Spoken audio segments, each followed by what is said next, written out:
you think the third time you rage quit on me would be the last.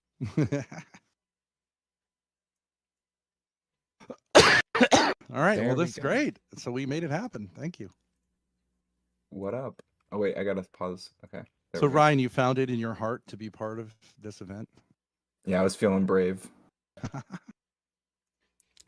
Did I give you the courage? Yeah, exactly.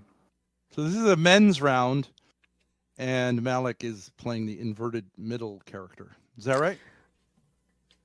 I believe so. this I is do it? have We're not more doing middle round 2? rounds. Will Grace be joining us? So we didn't get the second round going? So Grace wants to do It's supposed to be Grace. the three of you in the first round, and then she'll come and join later. So generally it's just one debate, and then she's going to come. What was it supposed to be the second round? Supposed to be Grace, Milo in the middle. Yeah, initially it was and Kay supposed Fellows. to be. Yes, right. What a loser. Why did she decline? Loser. She committed to it. She knew who she was debating with. And then because I don't you think she did. badmouthed us. Yes, I she did not badmouth you. You asked to come on my show and talk about things. I had you on. You were mad that Destiny wasn't forward with you, so I was forward with you. I gave you all of the things that you asked for, sir, and now you are still choosing to blame me. Sounds like a There's nothing to be blamed for. I don't know. There's nothing to be blamed. There's no one needs to be blamed. We crushed tonight, and obviously we declared Destiny and Kyla our orbiters, and they agreed. Oh, so, nice. Congratulations. Nice little alpha move. Major win for the Thorps. Yeah. Yeah.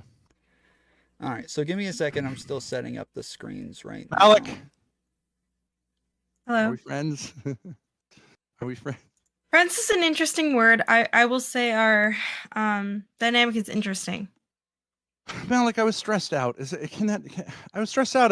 That was the biggest event of our careers. Yeah, I know you were stressed. I don't appreciate being name called and such, but let's not focus on that at this time. All right, fine. I thought we had a different relationship, but we were just here to debate, and we can work through that later. Obviously, I was in a vulnerable position. I had expectations, and you weren't in that place. Yes, and if you would like, Ben, we can continue our yesterday's conversation in a much less hostile tone afterwards, if you would like. Sure. I am going to be a little tired. Oh my God, we barely. If you need to head off, that's also fine, and we can work at another time. Yeah, if you want to run. Yeah. Run away. I mean, I just had a rage quit for the fourth time. It's okay. It's okay. I understand. I'm fine used to it at this point. The biggest streamer in the streamiverse. Ben's been running away for months. I am the master of the so-called rage quit. I call it a rage success. I mean, I don't think it's that difficult to just hit a hang up button on Discord and then the next day be like, "Oh, I'm sorry. Want to talk to me today?" That's something only alpha males do. True. That's true, Malek. I had a lot on my plate today. I thought we were done. I'm so glad to see her. I just can't believe it. Good to see you, Alex. Have you changed your mind about dinosaurs? dinosaurs? Rhode Island pizza. You don't have this anywhere else in the country, right? No cheese. Just that looks like a sauce. peanut butter and jelly sandwich without the top piece of bread. It's just sauce, no cheese. Why? Really good. Malek, you're against dinosaurs? Yeah, she's anti-dinosaurs. Yes, I've debated this multiple times. And this is not like a troll. I genuinely do not believe dinosaurs ever existed. I think it's just all a big hoax. That's okay. I can be against dinosaurs too. Okay. I believe this is my first time meeting you, Tom. Radical, have we encountered each other before? Only once after I jumped on the end of a Playing with Fire stream after like a speed dating thing. And I approached some dinosaur stuff. Mine is not like sexually memorable usually, so I don't blame you that you missed out on it. You just said soy boy and it just went to the back of your. But he's actually a Giga Chad. He's a Giga Chad. He's a Giga Chad soy boy. Not wrong. No, that's why he showed up in Kay Fellows, wherever she is. You owe me a fucking apology. Or you ain't coming back on no debate platforms. You don't stand up tomfoolery. ever. K Fellows is cool. I like K. I love K's you, Tom. fine. She listen to this. She has 11 brothers. 11 brothers. That's a lot. That's crazy. I have 7, and I thought that was a lot. You have 7 brothers? Yeah. Now, are you Palestinian? Is that what you are? No. Palestinian. You're not Palestinian? No.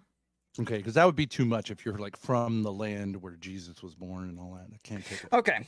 All right. So we're gonna go ahead. You're just a regular get Arab. Started here. Is like 3 minutes good for opening statements? Everybody okay with that? I believe Okay. so. How are we framing the actual proposition? We're saying, is he abusive, or are we saying, is he not abusive? I would say, is he abusive? Was so Stevens? We'll frame it in a positive claim. Is he abusive?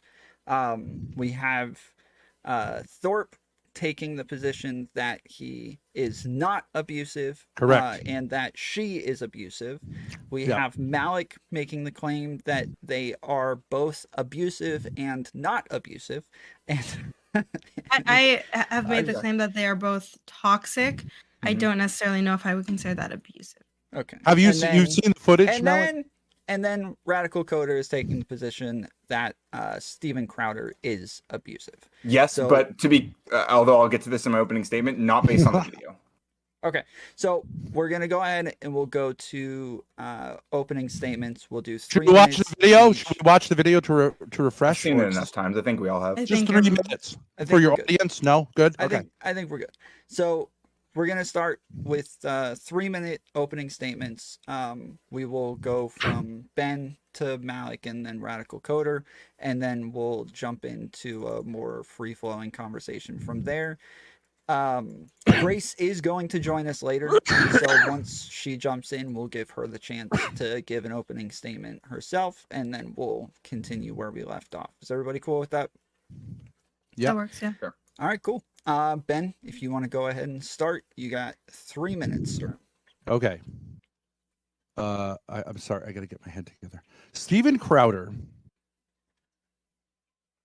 in this video, that's what the video we're talking about. While at first it seems like it's something which, because we're saturated in a culture which is anti-masculine and automatically sees women as victims of things, especially when they're pregnant women and especially when they're acting, I would say, passively rather than aggressively, comes across to a lot of us and came across to me when I first saw this video as, yeah, there's something wrong here. However, because if you look at the details within this video, you can see that this can be looked at with a 180 lens. And as you piece it together, because none of us have all the knowledge. I'm not personal friends with Steven Crowder, though I hope to be soon. That when we put it together, we can see if this was a setup, as I believe it was, that this was all orchestrated, not every detail was orchestrated, to make Steven Crowder look a certain way. And that actually, if you examine his behavior, while yes, he's frustrated, but given the context that he was in and what she was doing to him, his behavior is completely understandable. And the only thing he was guilty of is not seeing how conniving this woman was being towards him. I also think, I also do not think, I'm not a red pillar in the sense that I think his wife entered into this marriage to get to this point where she could do this to him, destroy his life, get half and all that stuff. I don't think there probably are many women on planet Earth who enter into a relationship like this with that intention. So the question is, how does someone get there? And I know from my own experience that it is possible for a woman to get to a place where she thought she wanted to do something and then realizes either she can't or won't do it. Our culture does not, and I don't think many cultures allow for a woman to kind of say, like, I need to renegotiate this. I need to step back from this. So the temptation, right, because there's no place to go there. No one will say, yeah, it's okay, walk away, is to blame the spouse. And that's a very easy temptation to take, to just load it on the guy and people buy it and they run with it and they validate it, even though it is not true. And I think Hillary knows that her husband is not abusive. He's never touched her in violence, which I think is even a higher standard than a man needs to have. And he's provided for her in extremis. I mean, what an incredibly successful man. And he's never cheated on her. There's been no allegation of infidelity, despite her being a horrible wife from appearances, right? And I don't think he should be held to that standard either. But he held himself to all of those standards. And so I don't think he's a good man. I think he's a great man. I'm not a big fan of Steven Crowder. I haven't watched a lot of his material, but I'd like to, like he used to say, prove me wrong. And don't base it on your hatred of masculinity like Kyla did. If you hate men, you lose the debate. All right. Malek? Yeah, so I do want to just start with the context that as far as Steven Crowder goes, his background, his history, I have very little knowledge on that. I do want to be focusing specifically on the 3-minute video, which I have seen. And I think there's a lot of things that need to be taken in accountability when judging the couple's dynamic as a whole based off of a 3-minute video. First of all, you have no idea where the recording started. It could have started at the end of an argument. It could have started at the beginning. It could have started at the middle of an argument. And it just appears to be a toxic relationship between the wife and the husband, where they're arguing about taking the dog out, they're arguing about getting groceries, they're arguing about what is and is not acceptable wifely behaviors and wifely things to do. I think it is clearly toxic. I don't know if I would classify that as abusive, because while I don't find any of the arguments he made towards her to be good, without further context, I would not deem any of that as abuse. I don't think abuse, as Ben mentioned it, needs to be classified by physical abuse. There's definitely emotional and mental abuse that can be between any two people, whether or not they're a married couple in a relationship or any dynamic. But I don't know, using phrases like watch it, fucking watch it, literally as a threat, I don't think is okay. Her saying, I love you, but in order to de-escalate it could be considered acceptable use of de-escalation, or can be considered as emotional manipulation towards him as well.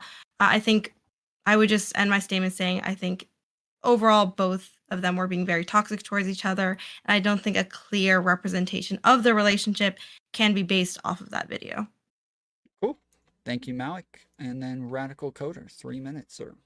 All right. It'll probably be shorter. We'll see. I think for the most part, I agree with almost everything Malek said there. I am generally agnostic about whether or not that video displays abuse from either side. It's certainly indicative from my perspective of Steven Crowder being pretty toxic, pretty unpleasant to be around. But again, I don't think we can make any like big judgments about a relationship based on a 3-minute clip. I think that's kind of insane, unless that 3-minute clip had much more than what we did see. However, I have seen a lot that Crowder has said since this clip was filmed, and specifically surrounding his discomfort or frustrations with the no-fault divorce laws in Texas, which he's very, very upset about. And I believe that attempting to use the state to force your wife to stay with you when she wants to leave the relationship, I believe that is abusive. And I'll just end it there. Cool. Okay. It does sound like it's going to turn into a 2v1 here, Ben. So if you want to go ahead and start us off with the open chat, feel free. These two versus me, you mean? Yes. Okay, but watch. Now, I think these debates should be that the neutral person in the end says, did she come closer to me or closer to Ryan? And that determines the winner. So she's starting off on Ryan's side, and I'm going to pull her in my direction. Now, so I start off because I'm the underdog. You're saying I start off. I'm saying, where would you like to go with this? They both made their statements. Is there Okay. something with their statements that you think is incorrect that you want to go ahead and attack? Yeah. Give me the smoking gun, guys. Give me one thing, just specific, not overall going, he was an asshole. Give me one thing, and Okay. I'll show you how It's not abusive. Not one thing he said was abusive. Do you think that do you disagree with me that it's abusive to use the state to force your wife to stay with you? Oh, okay. So you're going to go like meta on this. Okay, I think that's no. It's not. It's not meta. I think this is the bigger problem at place. Yeah, I don't care about the. It is meta, Ryan. It is meta. You can call it that. Well, it's. I mean, in other words, you're going outside of. Oh my God. Okay. Okay. Sorry. Do I think that? Okay. So do you know what? Do you know how divorce works? You don't know yourself. Like it's a court case, correct? Yes. Okay. So one person has to accuse the other person of a crime against the marriage. Technically, that's how it works. Okay. Not now, the reason divorce states, right? That's kind of the whole thing. Okay, and no fault is a new thing. There's no actually such thing as a no fault divorce. It doesn't. There is in about 17 states, and there should be a lot more. Ryan. Sorry, Ben. Go ahead. What it is you can say irreconcilable differences. It doesn't say no fault divorce, and you check the box. You realize that, right? Okay. But it used to be that you would have to accuse the other person of a significant breach of, like, in a sense, the marital contract. Usually it would have to be infidelity or, abuse, something like that. Okay. And irreconcilable difference is effectively saying whatever, right? It's like when women with abortion can say, I have health concerns, and no one's going to say like, well, that doesn't meet the criteria.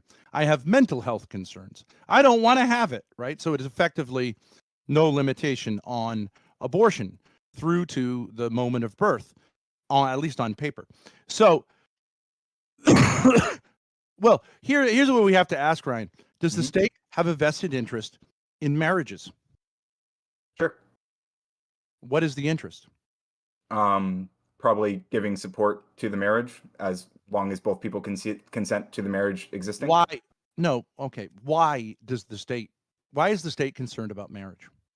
Generally because of the children. Okay. Well, or potential children. Okay, but what is it that the state? Why is the state concerned with a marriage? Children can be there with or without a marriage. I agree. So why does the state say we want to be involved in marriages? I think primarily it has to do with the children or potential. Okay, because children. what? But because I obviously agree that not every marriage has children. I don't think every marriage needs to have children. And obviously throughout history, like we have plenty of marriages that don't. I don't think that's a problem. I think that's fine. But why? Why does the state say we are invested in the marriage, not just the children, the marriage? I think you know that my point is that marriage in America has, or like one of my points. So you're not going to answer my question? What I'm arguing is that marriage in America and in most states has transcended this specific purpose historically. So, okay, Malek, can you answer the question? Why is it that the state is a large portion why the government gets involved in marriage is for taxes and money and property and all things along that. I don't know if you have a meaning within the church that you're being specifically, which I don't know. Oh, maybe you guys are just unfamiliar. The state is interested in the family being stable because that's the best thing for the state. We're just a collection of families, and stable families, and we can define that different ways, are very important because those are the fundamental building blocks of our society. Do you both agree with that? I don't fully agree with that at all. I think the state's biggest concern and the government's biggest concern is with money, property, and ownership and taxes when it comes to a marriage being together or not. And I would say that regardless of whether or not I agree with that, I think I don't know that I would call a marriage stable if one person doesn't want to be in that marriage and the other one is forcing them to based on the state, right? All right, so Ryan's going to take this and turn it into a different. I appeal to the moderator.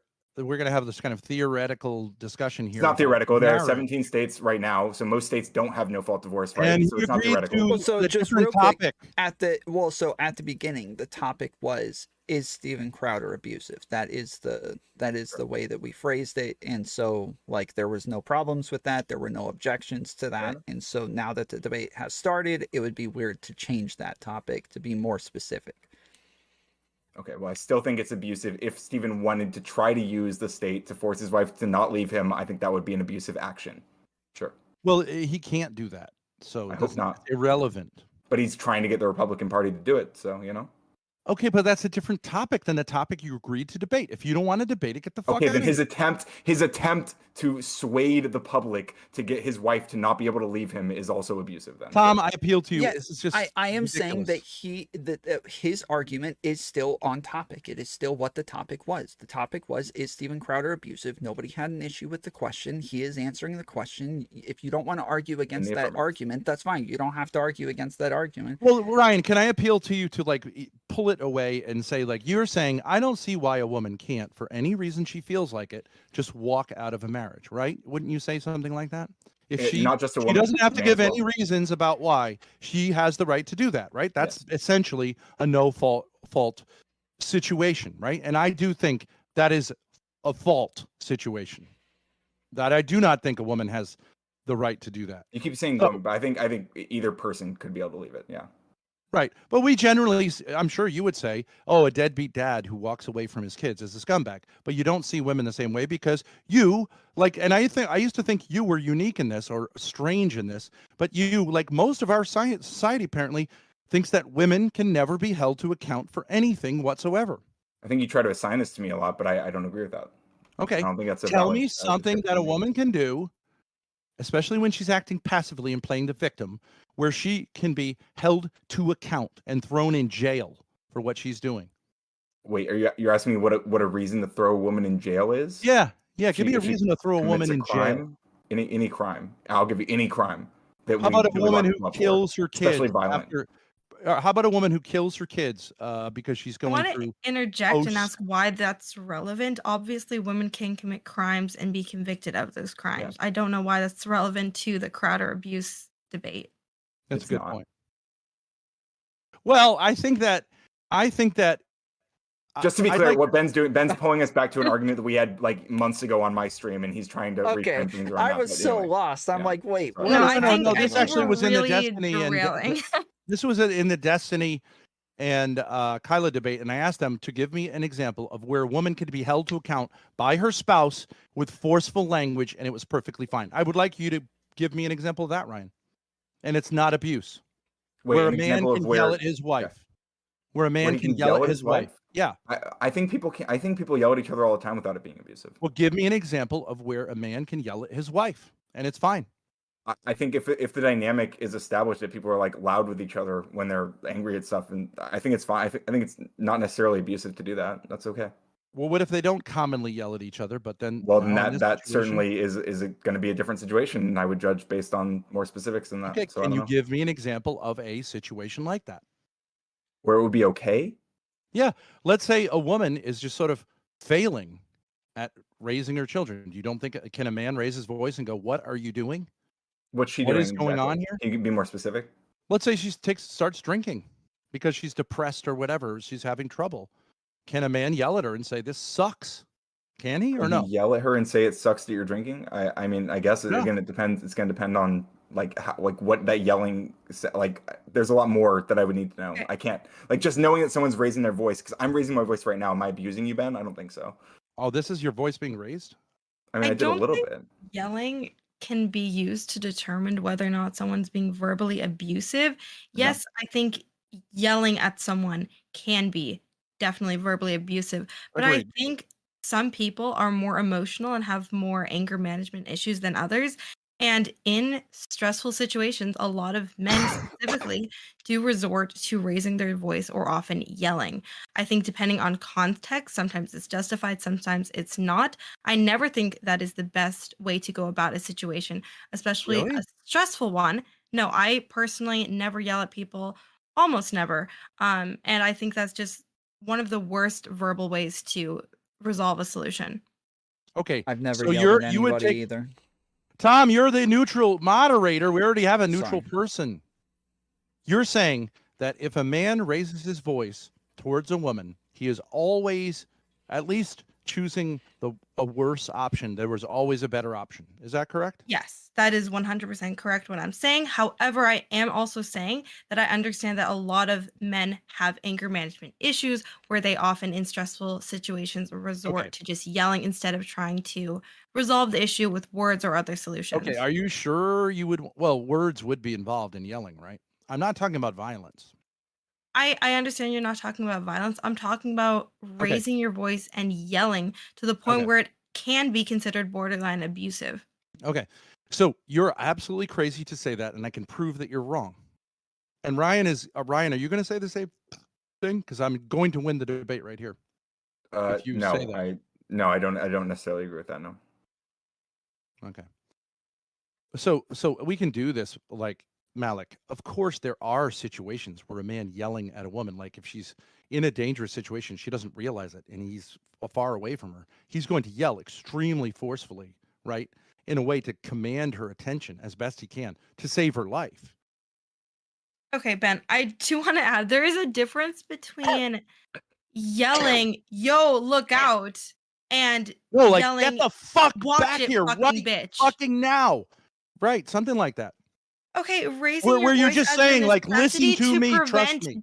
To prevent harm from a dangerous situation is different than having a conversation and resorting to raising your voice. Okay, but so you admit there is at least an exception. Yes, I did not say that yelling is automatically verbal abuse. Yes, you did. No, I said I think yelling is never a good option. Right, but I just and it is always a negative, but I did not say it's always abuse, and I do not think it is always abuse. Okay, so but I just dismantled that point. You could say most of the time, but you can't say never or always. You should be careful about that. I agree. I will agree with that. And that includes, so and I know we can get, that's an extremely rare situation, but I believe there can be times when someone needs a wake-up call. Do you agree with that? Like, it's proper to say, what the fuck is going on here? Such as? Well, let's say someone's been lying to you, and has been abusing people or stealing money or putting your family in a situation where they're committing criminal acts on the side and imperiling your family, and you find out about it. I think the proper response would be, what in the fuck is going on here?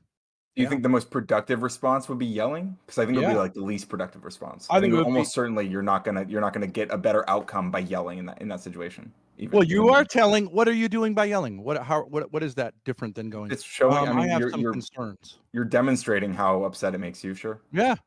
You're saying this. I'm taking this very, very seriously.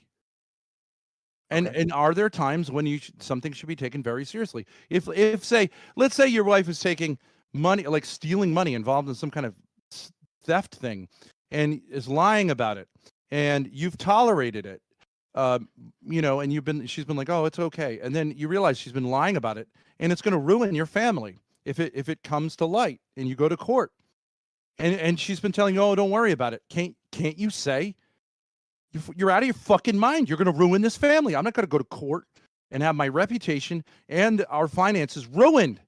Like, if she's not getting the message. So I think this is something that you guys ran into a lot. That's productive. I agree with you that it's understandable for someone to yell in that situation. Doesn't mean it's productive. Doesn't mean it's a good way to solve the conflict. Well, what do you mean by solve the conflict? You are saying to this person, if your goal I have a maximum problem with what you're doing. If your goal is to get that person to stop doing what they're doing, to change their behavior, then yelling at them is not necessary. It's probably not going to help. You're probably not going to solve the problem there. And solving the problem would be getting them to stop doing that, right? So you have to persuade someone. Sure. Okay, but you would not say this is true in general. If someone is attacking you and threatening your family violently, yes, you would. I agree. If someone attacks you on the street, Ben, I give you permission to yell at them without calling you abusive. Yes. Okay, but why wouldn't that possibly be true in any relationship? Are we talking about a partner attacking you physically? I don't think so. That would be one. I don't think that was any of the examples that we brought up here. Sure. So now we're talking about like a reaction to abuse, which is like very specific, like violent abuse. Let's say I feel like we're very off track here. Let's say a partner, you find out your partner's poisoning your food, which does occasionally happen. Poisoning your food. Okay. Yeah. Okay. It does happen, Ryan. It used to happen quite a bit. I'm not saying no one's ever poisoned their spouse or family's food. Well, would you say it's unproductive to say, what the fuck is going on here? It's productive. It's productive to probably call the police and be like, hey, my spouse is trying to kill me. Yeah, can we zone this into a couple having an argument about their relationship instead of it being about somebody getting poisoned or something like that. Well, let's talk about what I also want to say I don't think it's productive to use absolute extremes when we're debating about a situation that was not an extreme. So you're saying, oh, someone's going to die in the street or someone's poisoning your food. I don't know how those are relevant or helpful to the conversation whatsoever. Well, we're debating right now whether or not yelling at someone is, in some scenarios, the best resolution to a situation. Right. And we've all agreed that in some situations it is. Then the only question becomes within a partner situation, right? You agree. No, I would say I actually disagree with that. I think there are some scenarios where yelling can be acceptable, but I never think yelling is the best resolution. You don't I think it is often a last resort people have when they're in an emotional state and feel like they have no other options other to yell or often get physical. Malek, look, I'm a big guy. I'm not talking about spousal relationships now. We're talking about in general, right? Well, let's narrow it down to romantic or spousal relationships. Well, but okay, but the reason we have to use examples is to say when someone says something like it's never that situation, which I as a debater, you should be careful about using those terms. But whatever, people use them. If I'm in a situation where I'm 6'8", I don't know how to fight worth shit, right? But if someone's coming at me and I come hard at them, I make the decision to come hard at them, to push them away.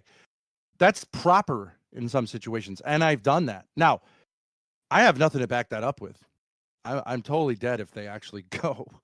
But, right, like to protect my family, of course. So you're stating that you use yelling as a form of almost asserting powerful dominance to be assertive in a situation where you feel like the situation at hand will have a very negative outcome if you don't act in that way. Is that correct? Where it's prudent. Right. If someone's got a gun, that's not always the smart thing to do. But if it feels like that's the right move to make, yeah. But that's what police do. They generally control a situation verbally first and with the threat of violence. Yeah. And it does work. Most of it. So with that, so if we get into relationships, go ahead. Sorry, I don't want to dominate. Yes. So with that said, I do also want to point out the fact that yelling is often a reaction. Okay. A reaction to something very negative occurring. If someone is yelling unjustified at their partner in just a conversation, a discussion, or an argument, I think that is very inappropriate. And if it's something that is done on a regular basis, I think that on a regular basis, unjustified, I think that's where the point where it can be classified as abusive. If every day, every morning, a husband is yelling at his wife, you're fucking worthless, fucking be worthy of a wife, fucking watch it, you can't fucking do anything, every day screaming those things at his wife, I would consider that abusive. Well, you said verbally abusive. You said unjustified. Unjustified. Mm-hmm. Okay. And I think having an 8-month pregnant wife not wanting to get groceries or walk the dog is a justification to scream. That's not what was going on here, but just based on the conversation in the video specifically. Okay. But that's not what was going on here. But I agree with you that any unjustified lashing out is abuse. Of course, that's abuse. And I will state, but it can be you're saying that's not what was going on. I don't think anyone other than Crowder and his wife himself know what was actually going on in that video. As all of us know, when you are in a back and forth argument with people, often you bring up completely irrelevant topics and start arguing about that as well. The conversation may have initially had nothing to do with the conversation that we heard in the video that was released. I think it's very clear in the video that she is threatening to leave him indefinitely right before he has major surgery that's going to make it so he can't lift a finger. I don't agree with that. I think when she says things like, well, I love you, I'm committed to you. I think when she says, I love you and I'm committed to you, I think she's explicitly stating, whether or not she's lying in this moment, in which is possible, I think she's explicitly giving the intention to not leave permanently when she says, I want to leave right now. Okay, but she did leave permanently. Yeah, but we're talking about the clip, right? Yeah. And at the end of the clip, it says she fled the home and she left permanently. I didn't see that in the clip. She fled the home. Clip, yeah. The caption was that he physically threatened to fuck her up. No, that's not a physical and threat. She fled. That was the caption at the end of the video. That's a verbal he He verbally threatened to physically assault his pregnant wife, and she permanently fled. Just to I would make a less strong statement about that. Just to get the facts straight, I don't believe it says that she fled and didn't come back. In the conversation, she says that she's going to get groceries and like barbecue and stuff like that. No, it said that she fled the home in her edit at the end. Yeah. And I don't think she came back. But I mean, obviously they negotiated. But I mean, that was it. That was the break. Sure, I'm just clarifying. I don't think that that's actually stated in the fled the home is. The fled the home is. The fled the home part is. She didn't go out and get groceries and come back. She said she fled the home. And the implication is this was a breaking point. Could have been. We don't know. Well, I mean, okay. Just for sake of argument, the exact caption at the end of the video is, as the Crowders head inside, Steven gets angrier and angrier, and by his own admission, screams, "I will fuck you up," at his pregnant wife, Hillary, who then flees their home. Okay, right. So now, again, can you say as a response to him verbally threatening to physically assault his pregnant wife? Okay, you're taking that phrase, and I don't deny that I'll say let's stipulate that that's true. I'm going to fuck you up. That does not necessarily mean that he was threatening her physically. And he has, and in the article it says there is no history of physical violence, and also she doesn't wince when she's going by him. She just walks right past him. She is not afraid of him physically. And to think a man who has never laid a hand on his wife is going to threaten a pregnant woman with his twins. It just is not it. I'll guarantee you what he said is, if you leave me and do this thing of divorcing me, I'm going to fuck you up financially, and you're going to rue the day you did this. Which could be an example of like financial abuse. And I do want to say it's not physical violence. Based on complete assumptions, first of all. That's based on complete. We don't even know if the caption it's not complete assumptions at the end of the video is accurate to what happened. So we can't make assumptions. We can assume that's hers. That she's the one that leaked this video. We can assume that she made that statement and that is correct, and that's about it as far as that goes. I will state whether or not he meant it, that he was going to fuck her up, which is typically meaning violently. Yeah.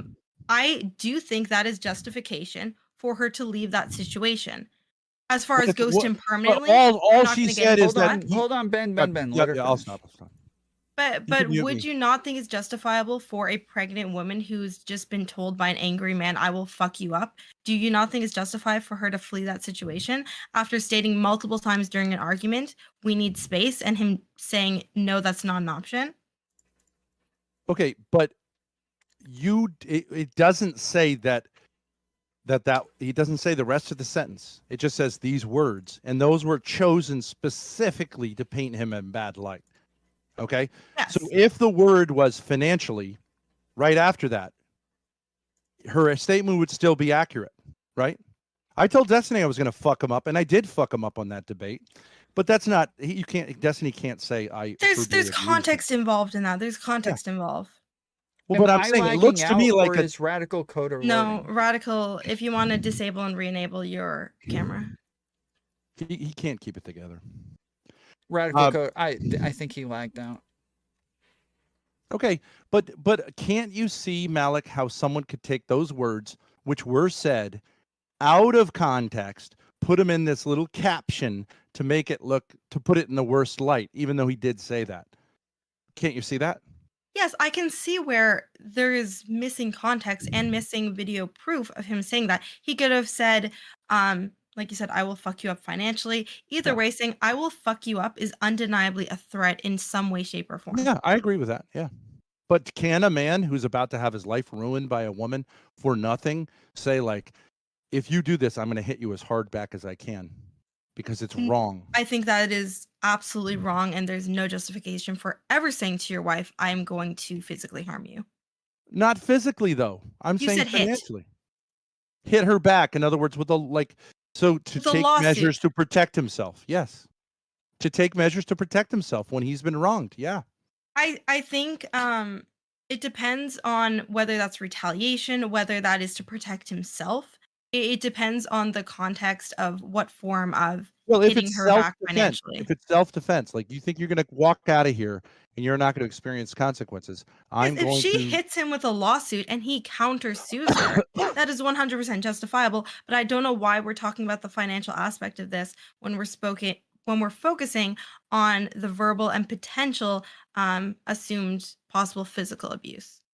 Yeah, but that's all assumptions. I'm saying it doesn't make any sense that he would physically threaten her. He didn't threaten her outside. He's never touched a hand. Look, I can tell you I've had a pregnant wife. A man is not going to physically threaten to attack his wife, right? And she does not say that. She doesn't say that he did. Yeah, I agree. That she hasn't made She's that taking it out of context. Look at the fucking article that's written about it. It's all taken out of context. It's propaganda. Now, if we stick to the clip itself, which is better, right? Because Tom's examined that article. He thinks it's unbelievably poorly written. It's not necessarily lies, but it's not journalism by any stretch of the imagination. So let's stick to the clip itself. What do you see there that is abusive? What phrases? What is going on that's abusive? Okay, I think the phrase "watch it, fucking watch it" is abusive because that's a threat. Why? I think why? That's not a threat. It's saying don't cross this line. And what did she say? And what did she say? What did she say right before that? She said, "Stephen, this is abusive," right? Yeah, she said your abuse is sick. Yeah. Your abuse is sick. Okay, now if a woman says that to you and you're talking with her in good faith and she goes, "This is abusive," that's a checkmate move, right? What do you say to that? Now, if you argue it's abusive, if you her plead saying, the case, "Okay, you're I being love abusive. you, but Stephen, your abuse is sick," I think that's also a manipulative thing to say. Yeah. Saying, "Okay, I love you, but your abuse is sick." And like I said, I think on both Ryan ends, they are extraordinarily toxic towards each other, and the relationship was undeniably unhealthy. Yeah, I would say that's true. Yeah. But I'm saying if he's saying watch it, like we've talked about this before, when you start doing this is a totally, like it makes it impossible to talk, right? It's also very difficult to make that move to say, let's say, Malek, you were to say to me right now, like Kyla did the other day, it's, "Oh, you're giving me too much sexual attention. You are sexually harassing me." Okay. I don't think it was too much sexual attention. There was a very, very specific kinds of things you were saying that were really uncomfortable, right? I'm using it like in this context with Malek. Sure. If she said, hey, scumbag, cut it out, right? Now I can't. It really ends my ability to have anything other than like a perfect. It's an alpha move. Like the conversation's over, right? Just if you really say top of the hour, real quick at the top of the hour, we're going to add Grace and Amanda into the call. The plan is to keep everybody and just add the two of them. Okay. If you say, I might drop out because I'm a little exhausted, but Malek, if I say to you, "You look beautiful tonight," which you do, and you go, "Ew." Now, if you're kidding, it's one thing, but if you go like, "I'm feeling really uncomfortable here," then I got to blip off, right? Right? It's a kind of big if you move, make okay, I'm just going to say like, this because and if you say that's sexual harassment, if you make inappropriate, that's not what you said to Kyla, though, right? If you make inappropriate sexual comments towards me or about me while talking to me, I have every right to say I'm not comfortable with you talking in that way to me, and if you continue, I'm going to end this conversation, as has happened in the past when we've been communicating. Yeah. Okay, but I'm saying if you say that's sexual harassment, and if you continue it, I'm going to press charges. Like I get it. Like conversation's over. It's a big move. I agree. I don't know what when the point of bringing that up really is. Well, what my point is, it's similar when someone's talking and saying like, "Look, I'm trying to make my case," and the person says, "You making your case itself is abusive," which she didn't say explicitly, but it was implied. Yeah, she said your abuse is sick, accusing him of being abusive. Yeah, so this is where I want to say, this is a caveat I've added on my own coverage of this topic. We don't know what she means when she says your abuse is sick. For all we know, there's some sort of medication that he's on that he's been abusing, and that's what they're referring to. My point being, obviously we don't know. You can say no, but you don't fucking know, and that's my whole point. We don't know she's obviously referring to the way he's talking to. It could be. Yeah. I think so personally. I think she's referring to his verbal abuse, but we don't know. Well, you consider his verbal abuse. What? what you consider to be his verbal abuse. What I suspect is verbal abuse, that because when she's saying that, she's not referring to the last 1 minute of their relationship, right? Right, but I'm just saying, like, it really leaves the other person, with male or female, in this position where it's like, well, what can I say if I continue to, if you got, I don't know, you ever know this, Malek? I'll appeal to you, Ryan, and well, Tom's the moderator. So sometimes a woman, it's usually a woman, can be in a situation where she's like unhappy, right? So you get home from work and she does this thing where she goes, are you angry? And you go, no, I'm not angry. And she keeps going, you know, I sense that you're angry. Like, I can see there's something wrong. And you're going, what the fuck? What are you talking about? And then she goes, see, you're angry. I knew it. And you go, what? Right? I mean, it's a kind of trap, right? Yes, it's just saying, I'm not feeling a good. negative response. I 100% right. agree. While being passive, though, while seeming and like, I said, I'm just concerned about you. I did state that I think her saying, I love you, Stephen, but your abuse is sick, was not a good thing to say. Yeah, I think it was provoking him, which she succeeded in that. Right. And so then what I'm saying is, if he pushes back and goes, watch it, you know, then you can understand that's not necessarily abusive, especially if they've explored this pattern in therapy, which I'm conjecturing, but it seemed like he was kind of saying, like, that's a line that we've crossed before. Watch it. Don't go there. I don't think that's inherently abusive. Right? I think it's a gray line. I don't think I can clearly state whether or not it is abusive, but nonetheless, I think it's extremely toxic and should not be said.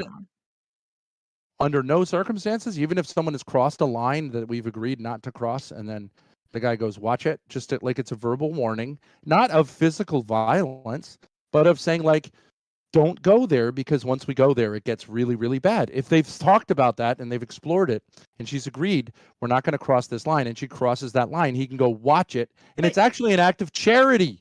Your argument there is based purely off of assumptions of the couple's dynamic.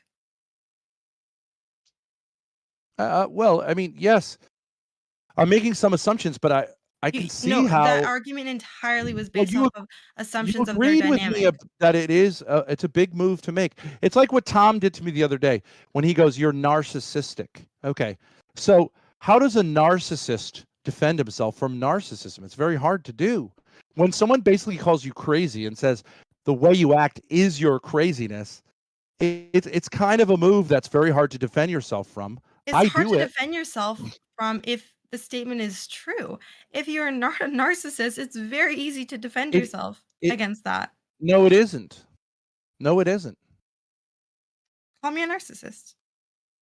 No, if you're exhibiting behavior which does, like, in some ways seem similar.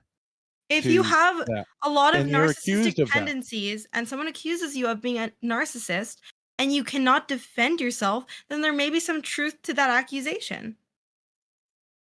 But in other words, it's playing the crazy card. If you play the crazy card on someone, it changes the nature. So then you're saying everything you're saying is because you're crazy. It's ineffective if that person is not actually crazy. It's very difficult to defend yourself from the crazy card. If someone says your behavior is a manifestation of mental illness, okay, and it's very hard, and they're able to, like, kind of put everything in that. It's easy to do to someone, right? That's what gaslighting actually is like trying to change someone's reality. It's really hard to fight against if every time you protest, they go, see, that's part of the pattern of narcissism, right? A narcissist always wants to defend himself. Anyone can say anything, but it doesn't mean that it's accurate. Anyone can accuse anyone and make any statements that they want. Well, people do this to women all the time, more than to men. I can say you're talking the way you're talking because your hair is purple. Doesn't mean it's relevant. Doesn't mean it's accurate. Well, that's an irrational comment. And yeah, it doesn't mean it's rational. Anyone can make any accusations. Well, but no.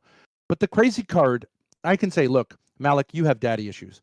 And I could discard anything you say to me and go, you have daddy issues. Or another one, you're young. You're 23 years old. Oh yeah, you haven't had enough experience, right? That's a kind of offensive thing to say. And if you would say either of those things to me, I would say, first of all, I have a very good relationship with my father, and that is completely irrelevant to this debate. Second of all, Yes, I'm 23 years old. I have been in a 2-year relationship before. I know what is healthy and not healthy in a relationship. I also have divorced parents, so I know what a toxic husband and wife relationship looks like firsthand. So I don't know Right. how any of those arguments are Well, relevant, and I well, can okay, easily defend myself because they are inaccurate. okay, but if I keep dismissing you by saying, "Well, you're young, so I get it. You don't really have a lot of experience," right? You can I can attempt to always do dismiss. that. I can always do that to you. And it's offensive, right? If someone's just dismissing you because you're younger. I think it's offensive, but I don't think it's intelligent whatsoever. Are you comparing this to her saying that he was abusive? Yeah, if you're well, I mean, this is so Can you obvious. draw that line for me more? If you say, because if you say to someone what you're doing, I already used the example with male and female interactions. If the female starts saying, I find this like, I'm a victim of this. I find your attention to me to be like, right? Start saying like, this is feeling kind of rapey to me or whatever. That is a big move to make. It's really alienating to the other person. They can do it, but the guy can say, hey, you know what? Fuck you. Right. Okay. And that is a normal response if he's not crossing the line. If he is crossing the line or he's playing with the line and she pushes back, it's fine. But some people do that abusively. Would you agree, Malek?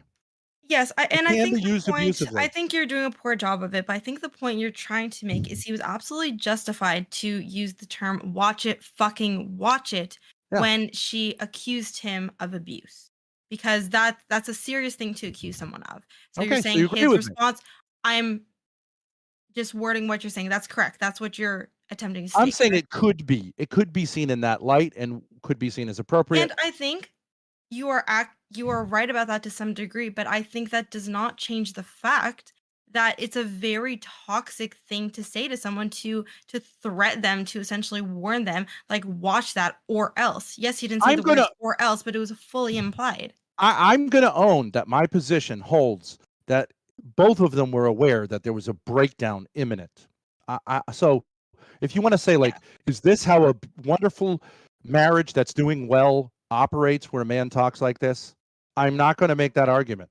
And my position there is warranted by the subsequent fact that she either abandoned him or fled the home. I think she abandoned him right before a surgery. And I think basically from that point on, they were at war. I think this was the last conversation they really had before they went, kind of nuclear and started getting lawyers involved. Okay. So okay. That but I mean, she fucking, let me say one more thing. In that article, she fucking said that he chose not to be present at the birth of his kids. He was in the fucking hospital for a collapsed lung from complications of the surgery he had 4 days after that video. Now, that is fucking cold-hearted to portray it that he chose not to be present at the birth of his kids. And those are facts. That bitch is going as hard as she can to destroy that man. Right? If I'm right about that, that is fucking cold. I have heard from mouth of a mouth about the article. I have not personally read it. If the article did state that, I think that is very misrepresentative of the situation that actually happened. And I think that's a disgusting thing to say. Yeah. And I think it just further displays that they had an extremely toxic, hateful relationship towards each other. Right, but she was going like all in on destruction. Real quick, we're gonna pull in the other two. We might have one. Who's Amanda? It's like Ashley. Ashley. Ashley. Well, hey, while they're popping in, can I say that I would agree that their relationship was very clearly extremely toxic, and it's one that by no means would be. I mean, even if there were means that this could be justified, but certainly not that. That we could justify, like, Steven trying to use the state to make sure his wife doesn't leave the relationship. I think that, again, is where I think the very clear attempt at abuse. No, wait a second. Wait a second. I have an idea. No. No, we can do round two. We can do round two because Tom, you could play. Ben, hold on. Okay. I'm going to give the two who just joined a chance to give their opening statements and give their thoughts on these But things. wait, we have one more person that might join in a little bit as well. Give me 1 minute, Tom. What? No, no, give me 1 minute. No. We're gonna let them give their opening statements. No, we don't have to change the original format. Look, we're not changing any format. You are staying here. Everybody's staying. These two are giving their opening statements, and then we're jumping right back into it, okay? No, so look, Tom, you play the middle. You play the neutral. Ryan can moderate, and I'll flip out. I am not playing anything, okay? These two are giving their opening statements. No, it is not. She's going to keep playing neutral. She's going to keep going as the neutral. And Tom, all due respect, Ben, you asked Tom to host this. Can you just let him host? I don't care either. I told him the format. No, the format was that I'm hosting. I got to take a break. I got to take a break. I'm going to die. Okay. Oh yeah, you can take a break now because we're good. We got. As long as I can take a break. So I guess since Ashley is muted, we'll let you, Grace, go first.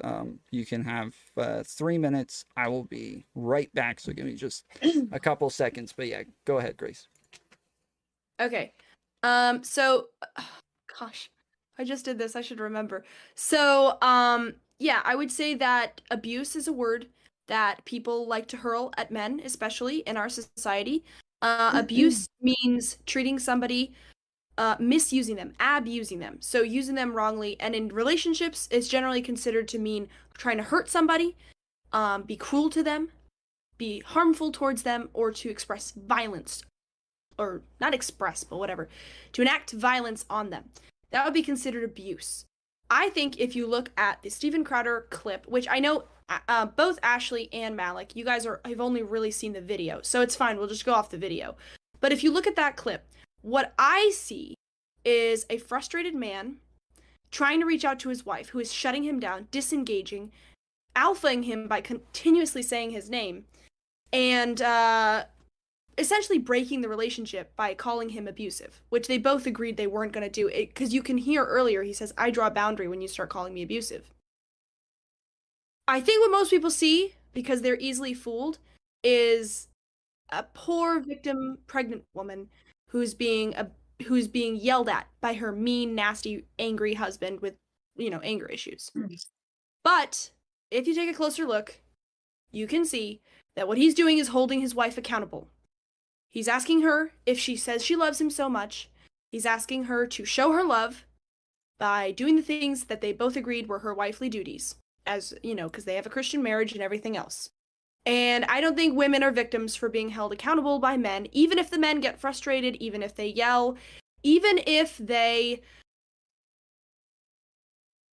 Well, I don't have anything to follow. I'm a little tired. So, yeah, that's essentially my case. And also, in the final minute of my opening statement, I would like to say, Tom, you called me narcissistic on your last stream, and I would just like to say, you are completely wrong about that. I'm the least narcissistic person you'll ever meet. So thank you. That's my opening statement. Narcissist would say, but anyway.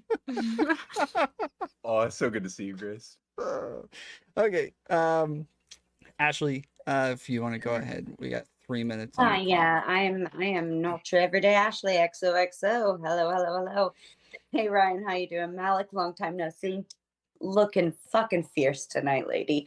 Very nice to meet you. Thank you so much. You gotta put on your serious. I don't know, you do. You look fierce. You gotta put on your serious fierceness. So for the Steven Crowder thing, yeah, I think that Grace, if we're I guess the new contenders here in the ring, ding ding, I would have to go off of what you just said. You said that in the very beginning of your statement, you had a few definitions of what constitutes as abuse. The first two that you gave, they were absolutely psychological in nature. It was the third thing that you gave that was the only thing that was physical, saying that like to physically harm somebody. So you're actually saying in 2 out of 3 in your very own opening statement that psychological abuse is definitely abuse, according to your own definition. It does seem that I don't know. I honestly am just coming in having, yes, as Grace eloquently pointed out earlier in her statement, I've only seen the video clip that everyone's had going around. I haven't done extensive research into the Crowder family history. So forgive me for that. But in my humble opinion, having had a marriage that lasted over a decade, and having also been in other relationships and seen my parents and friends go in through a lot of relationships themselves, also going through extensive relationship therapy, I can say that the things that I saw in that video clip are pretty classic forms of abuse. Primarily psychologically, yes. And then if you want to go into physical, if you're talking about actually striking someone, then sure, that wasn't physical.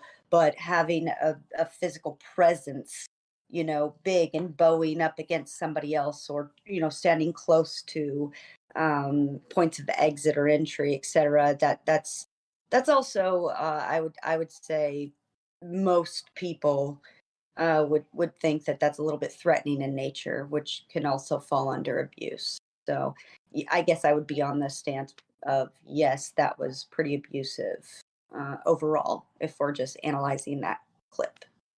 Cool. Radical Coder, if you want to go ahead and start us off here.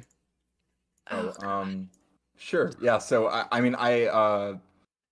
to the abuse that's demonstrated or not demonstrated in the video, I think it's kind of up in the air. I think that it's very much indicative of abuse. A lot of pieces of the video are, but there's a lot of context that could come out that could change my mind about that.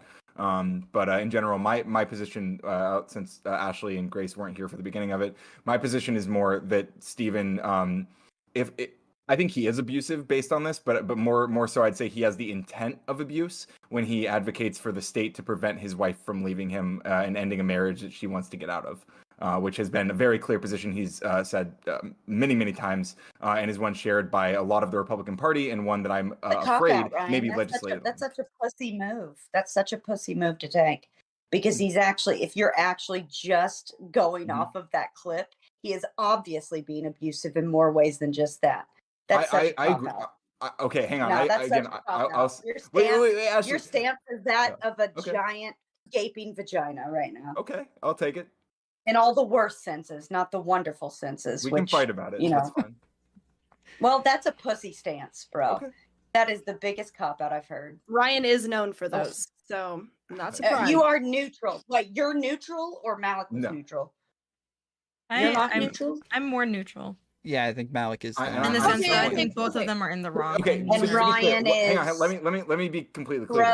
What I'm really saying. Am I the only person here that's like anti-Crowder then? No, I am very anti-Crowder. That's part of my position here. Oh. Yes. No, listen. Okay, what I'm saying is based on the 3-minute video alone, I can't draw major conclusions. However, based on everything else I know about Crowder, I don't have a hard time suggesting that video shows abuse. Okay, but so if hang on, here's the thing. If that video showed other people who I didn't know, then I would be more open to all outside context coming in. Although I would definitely say that a lot of pieces of that video indicate abuse. So from what you know about Crowder, he seems less abusive. No, the opposite. The opposite. No, that's just what you said, though. I'm sorry. I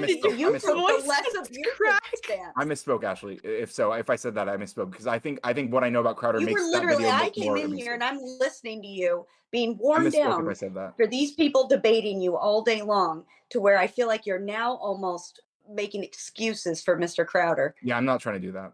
That's what it sounds like. Wait. Can we maybe? You're both anti-Crowder, but I get it. Ryan is a soy boy. I've been anti-Crowder for like 5 years now. Like, I've been anti-Crowder since the first time I saw him on a show. Yeah. Look, okay, so Ashley, can you name one specific thing in that video? I know maybe you haven't seen it a bunch, but can you name something? We can just go off of this that you deemed abusive. Something specific. Well, the way that he spoke to his wife in general. It sounds like several times in the clip that I saw of them out on the patio, right? And she's trying to leave. Yeah, that one, yeah. Yeah. It sounds like at several points during that, the things that he's saying are things that he said time and time and time again. They're condescending in nature.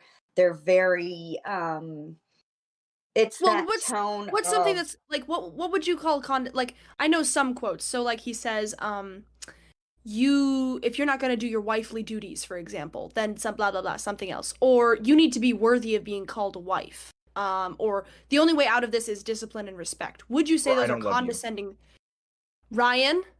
That's not condescending. Watch it. That's not condescending. Watch it. No, I've already been abused by Tom. He misdiagnosed me. That was abuse. I do just want to bring up the fact that we're debating whether or not something was verbally abusive, while two of the people on this panel are name calling and raising their voice. So I don't think that's productive to the debate in itself. And I think it's very hard to take your point seriously when you, Ashley, when you say that the video is abusive. He was talking so negatively to her while calling Radical a pussy. You sound like a gaping vagina, not someone worthy of. I just don't. Yeah, you're almost sounding very hypocritical, and I think it's very counterproductive to the arguments you are giving. I disagree, Malek. I disagree because I'm not fucking married to Ryan. And I'm not here trying to debate whether or not talking to Ryan is like talking to my marital husband under the eyes of God. No, it's not the same. This is YouTube. It's a debate, and we are allowed to nitpick each other. And Ryan was being a big pussy gaping vagina. No, you just misunderstood my position, but we can move on. And I'm not saying that you should talk to him as if he was your husband, but I'm saying when you're trying to bring up the point that it's abusive to talk in a condescending manner to someone, please don't interrupt me while I'm speaking. Please, I think it's very hypocritical of you to say it's abusive to be condescending to someone and then talk extremely condescending. I think it's hypocritical of you to sit here and talk about what's abusive to people online when you're speaking to them, because I've seen you be incredibly abusive to multiple people online. So that's what I think. I would love to hear an example of this so-called abuse. If we're going to just keep it on topic and actually talk about what's going on here, let's not talk about who's being a hypocrite, darling. But thank you. I appreciate it. Well, isn't there isn't Ashley, when she says that to Ryan and Malek, I know what Ashley's talking about. She's talking about when Malek goes on these PWF streams. Yes, when I go on shows for entertainment purposes. Right, exactly. So I think Ashley would make the same but this argument. Is so much of a higher caliber than that. That we're not. But here the difference is that they're joking. You guys are both joking around. Entertainment. So it's not abuse. No, just don't fuck with me. Come on. That was a low blow, being hypocritical. I don't even think that's the argument that Ashley's making. Ashley's saying that within a marriage where you have commitments to one another, where you live with one another, it's going to be completely different dynamics. Now, if we can... Not on YouTube in a debate. If there are... Grace, you started asking about specific things that somebody said, or that Crowder said that were abusive. Did you get examples of that you want to respond to? Well, because I know Ashley hasn't seen the video, and it's totally not her fault because this was last minute. I was just giving some examples of things he said, like you need to be worthy of being called a wife. I've seen the video, just not as many times as you. Right. So I don't know if you could I don't know if you remember any quotes, or I can give you some quotes because you said he was condescending. So I'm just wondering, first of all, you were talking about several quotes. You gave about 4 or 5 examples of quotes that I was agreeing were completely condescending: marital duties, wifely duties, etc., etc.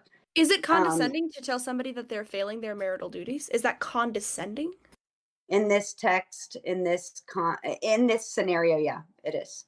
I believe it is. No. Wait. So what would we say condescending? I think so you would say condescending is abuse, like it's intended to hurt somebody, and condescending is like kind of trying to put somebody down by seeming like you're better than them, right? We can both agree on that.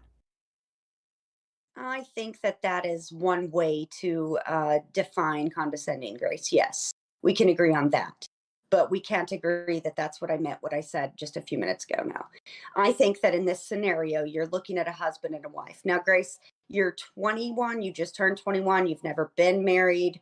And according to you, 20, sorry, almost 21. Okay.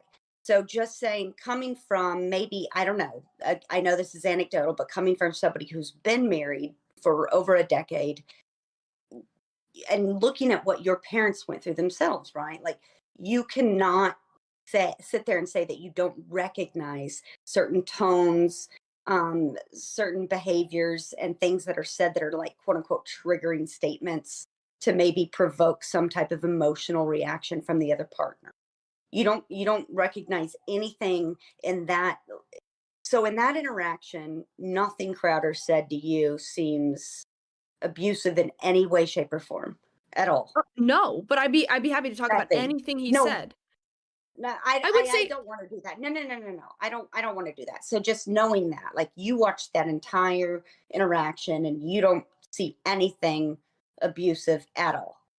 I would say at sometimes, like when he said, I'm gonna fuck you up, I would say completely understand why he said that. I think both he and I would say, like, it's probably he lost his temper a little bit, but I don't think that's abusive to like, when you get pushed to a certain point to express that anger, I do not think that's abusive, but I would say he probably got frustrated and said something that, but I wouldn't say it's abuse. That's the only thing I would say. So when you lose your temper and you're pushed to a certain point, how far is that point you get pushed to before it is considered abuse? And what signifies abuse? Because in the beginning of this, you said, using psychological tactics against your partner is abusive.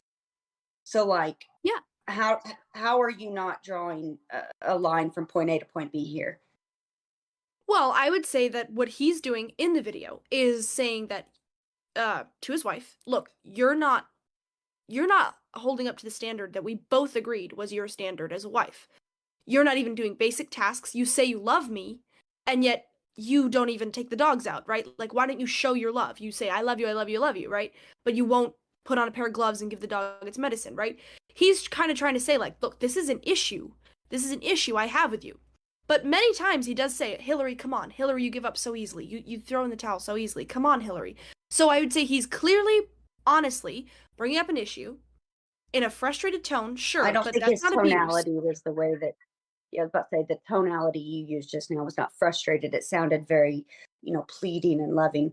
It's not the tonality almost an attempt to be motivational to do better, whereas he said in a very condescending way, like, oh, you give up so easily, you always throw in the towel, you're a quitter, essentially. Well, okay, it's almost like antagonizing we could play. Somebody to...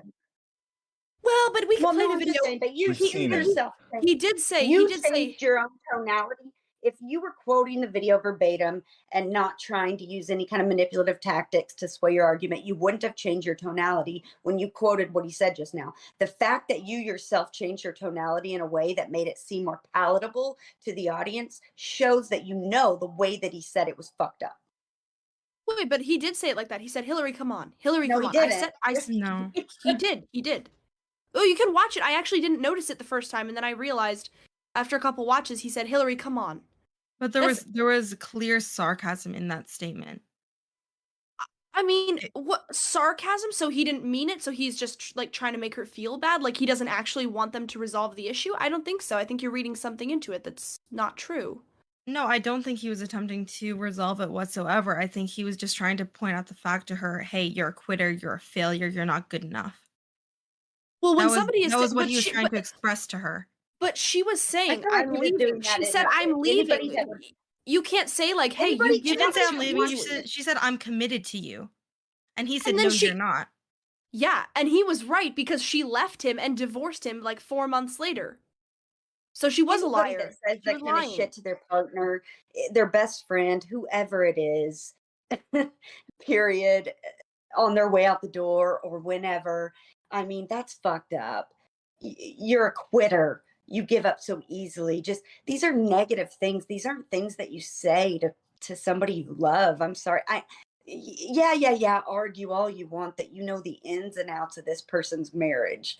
Okay, from this clip that we're seeing. Okay, but if you're just going based off of this clip we're seeing, that is some fucking classic, like, psychological abuse 101 bullshit right there. To say that somebody is a quitter? It's called negging. It's called negging. You're constantly being negative to your partner and putting them down.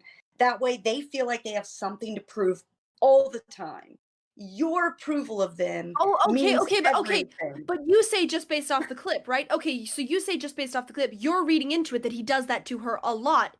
You don't know that, and also you're excluding. Hold on, wait. Let Grace finish. You're excluding the possibility that she really doesn't. That she does quit a lot, that she does walk away from conversations, that she does use space as a way to gain power over him, and that he's frustrated and he's saying, you give up so easily. Why is that necessarily abuse? I don't really see. What I would say is the video clip wouldn't be as long, Grace. She would have fucking gave up and just fucking walked out of that conversation. Well, it was only 3 minutes long. That's not a long time to have an argument. She doesn't give up. So fuck off with that one.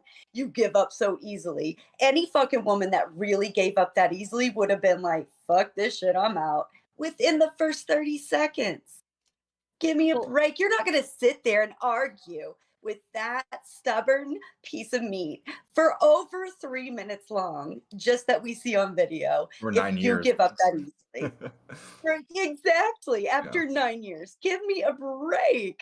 That is not giving up. That is literally giving it. Wait, but you're saying I'm reading into it that it's positive and that it's not abuse. I'm saying you're reading into it that it's abuse. And on the face value, if somebody says, you know, you give up too easily, you always give up so easily, you're reading the abuse into that. That is a perfectly fine thing to say to somebody. The way that he says it is very abusive.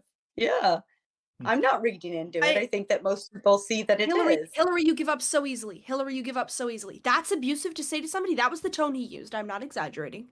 I'm actually going to disagree with Ashley. I don't think it can be classified as abusive, but I do think it's a very negative thing to say to someone. I think it's a very toxic thing to say. And toxic behaviors are not always abusive behaviors. If we're going based off that very clip, yes, okay. But if he were to do that, what the hell does that even mean? It's toxic. Hold on, Grace. Let her finish. Grace, hold on, Grace. Let Ashley finish. Okay. But if that's something that he does all the time, and we are reading more into it, and that's something every day, then it's abusive. If we're going just off this clip, the amount of time, no, I'm with you. Yeah, I'm with you. But in this clip alone, no, you can't just say that one bit of behavior is classified as abusive. In that scenario, yes, but I don't know. Yes, and that is the point I'm arguing, where I think this video clip is very toxic on both ends, but because it's just a 3-minute clip, we can't see if it's a repeated behavior. We can't see if this was a one-time occurrence, if this is a daily occurrence. I don't think we can deem it as abusive. Yes, there's maybe phrases and terms that can be classified, but I think the overall interaction, I would not call abusive. I think it's just very, very toxic. Yeah, there are things that look to me as if they could be like they could indicate an abusive dynamic between them, but we literally just don't know enough from this stupid clip, which is why I'm focusing on other things that I think are more important. I don't know. So are you guys saying that more important politically as well?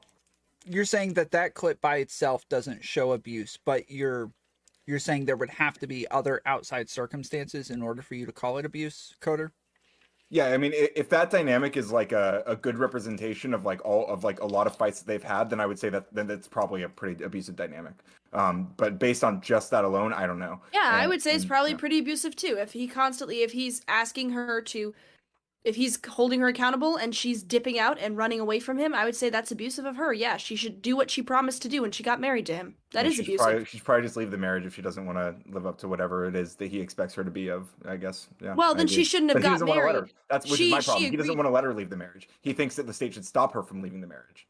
And also, there's legislation that's moving through the fucking country that's making this a more likely scenario for a lot of people, which is why I think this conversation needs to move on past Crowder, but I understand that's the focus of the conversation, so it is what it is. Well, I can go there. Absolutely, she shouldn't be able to just leave him, and she shouldn't be able to get half the money either. She agreed to be be with him until I don't care about half the money. Why can't she leave? I do have a question. She promised something.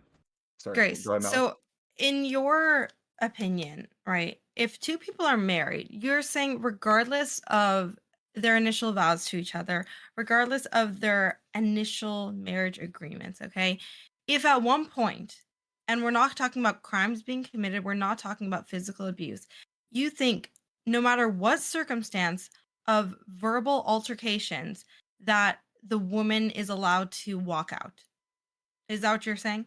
You mean is not allowed to walk out? Yes, you're saying that no matter what verbal altercations, no matter what arguments, the wife promised to stick by her husband and she should not leave under any circumstances. What do you mean leave? Like get some space? No, I'm not saying that. No, I'm talking about leave the marriage. Leave him. Okay, well, here's what I would say.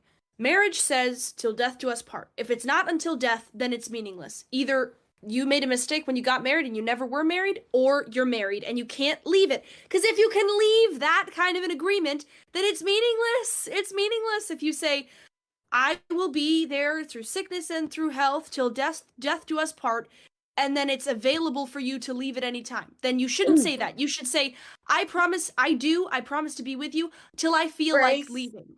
Well, and nobody says on your own wording. Based on your own wording. Like you're just having a crisis over realizing that everything really is meaningless.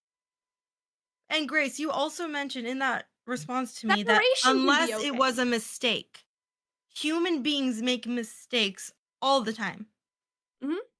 Then you Can I never also- were married, though. You're not breaking a marriage. And of Can I course, also add- separation can be okay No, if your they partner were is married. abusive, They of were married. course. I think you're taking the more religious outlook on the thing, but the legality of it is that they were married.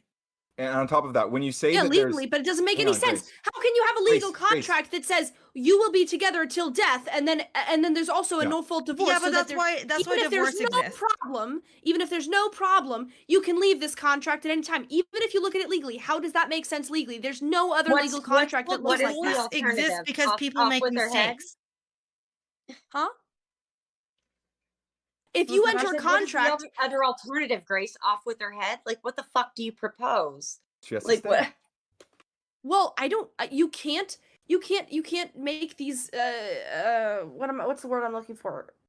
Whatever, I can't think of it. But you can. The question is, what is the punishment? Like, if somebody leaves, Grace, if somebody leaves a marriage and they just run off and go to another state, should the police go pick them up and bring them back home?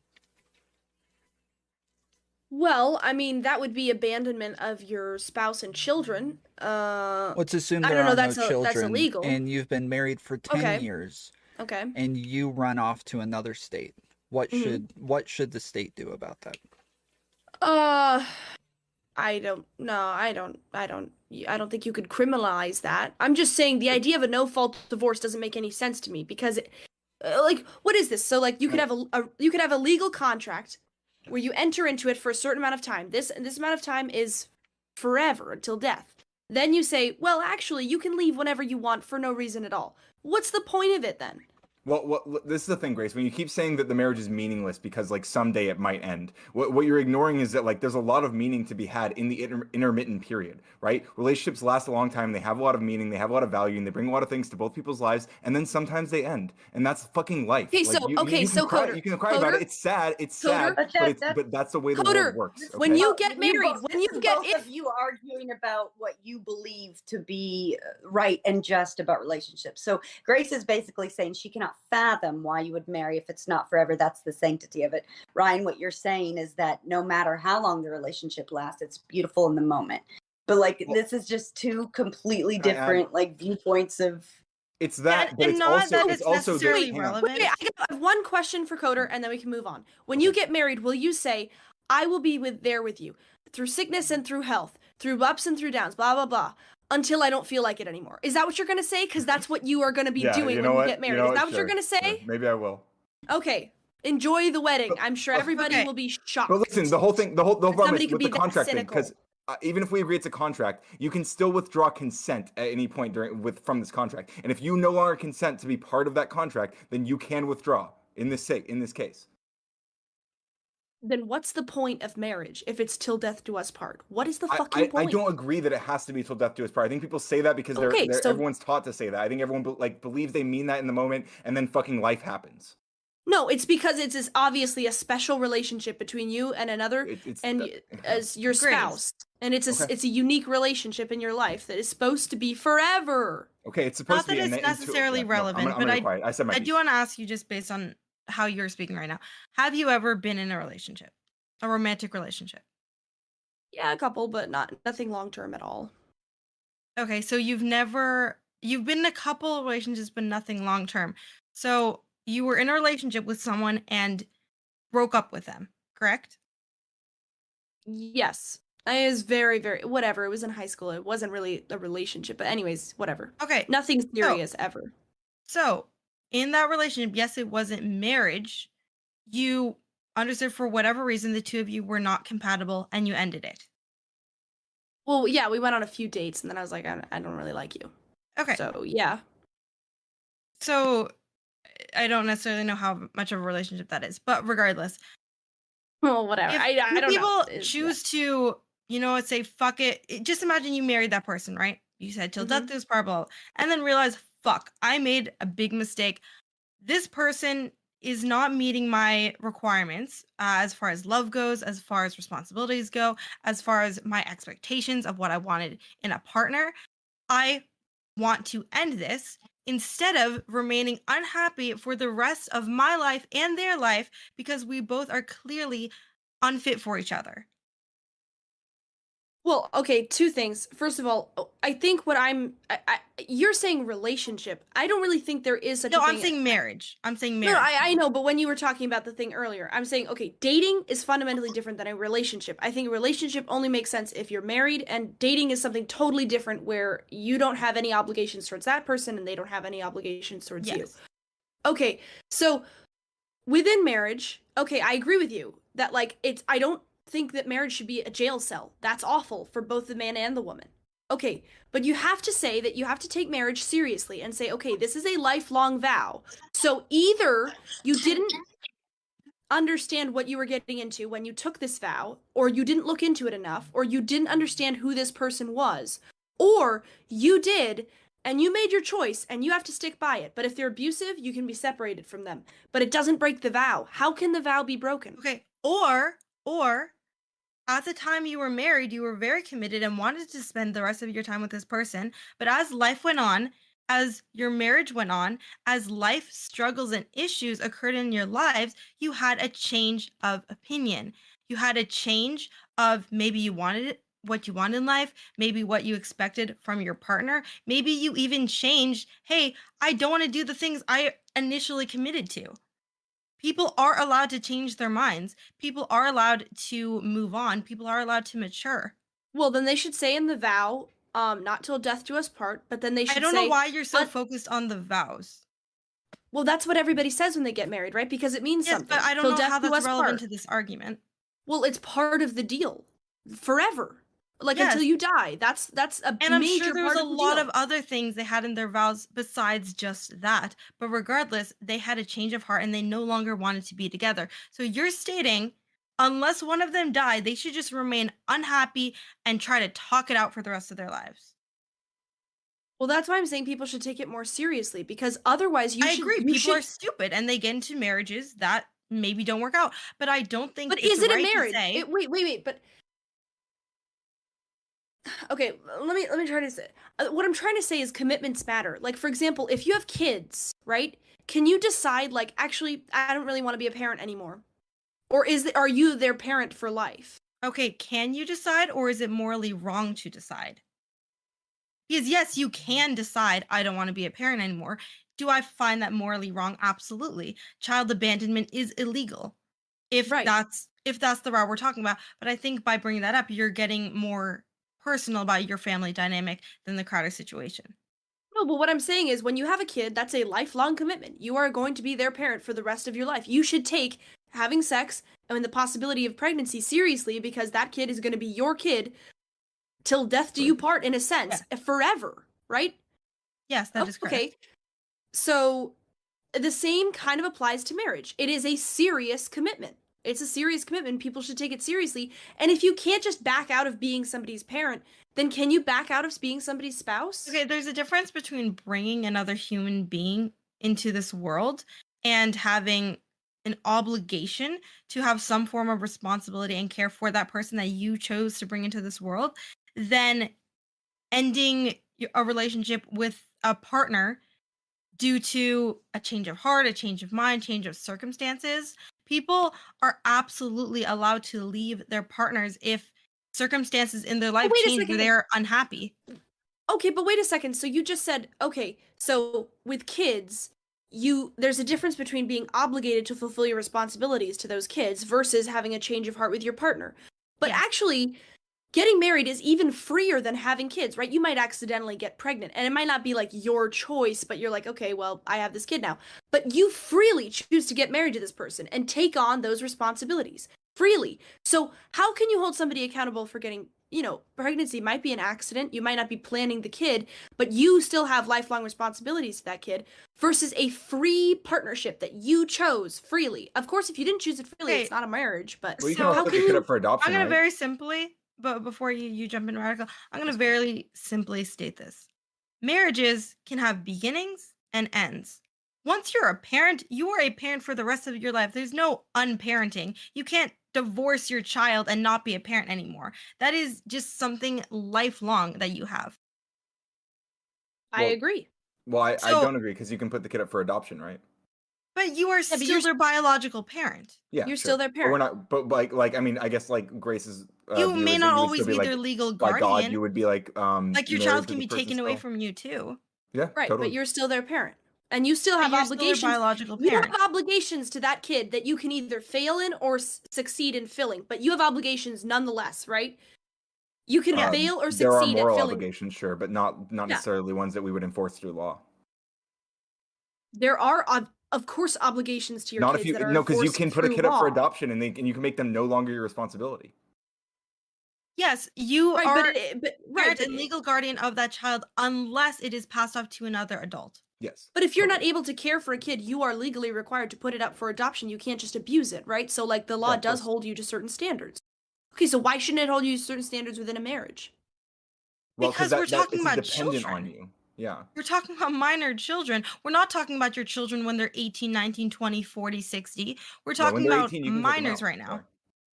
Yeah. But once your child is 20 you have obligations to your kids even past when they're minors. You have moral obligations. That's about it. Yeah. Okay. So hold on. Okay, so let's refocus this a little bit. True. Hillary in the room. She wants to leave. She wants to get in the car and drive off. Crowder wants her to stay. Seems like he is either trying to convince her to stay or even doing things like trying to keep the car from her, things like that, trying to convince her not to take the car. Does she have the right to leave in that moment to go and get space for a while, or does she need to stay and fulfill her obligations, Grace? Well, it depends what you mean. If she's going to get space can be used as a way to have power over people, because it's very hard to say, oh, you can't get any space from me. And people do this a lot. I need some space, just as a way of asserting dominance. I'm going to decide how this is resolved. I'm leaving the situation. It seems it's passive aggressive. It's not fully aggressive. But also she says, I'll be back when I'm back. That's an aggressive, I mean, that's a, I don't know. I would say that's kind of abusive. If it was flipped the other way around and she was pregnant sitting on the couch and he took the keys and said, I'm taking the car, I'll be back when I'm back, I need some space. A lot of people would say, well, that's awful to do to your poor pregnant wife. Who, you know, you're just going to leave in her time of need, right? But when it's her, they say, oh, well, if she needs space, she needs space. No, you need to, if you need space, you should say how long that space is going to be. The reason she doesn't is because she's leaving him and he knows that. And he gets frustrated with her and says, we agreed that we weren't going to do this divorce thing. They're Christians. They agreed to that, and she's breaking the promise. So damn right he should be frustrated and angry at her for lying to him.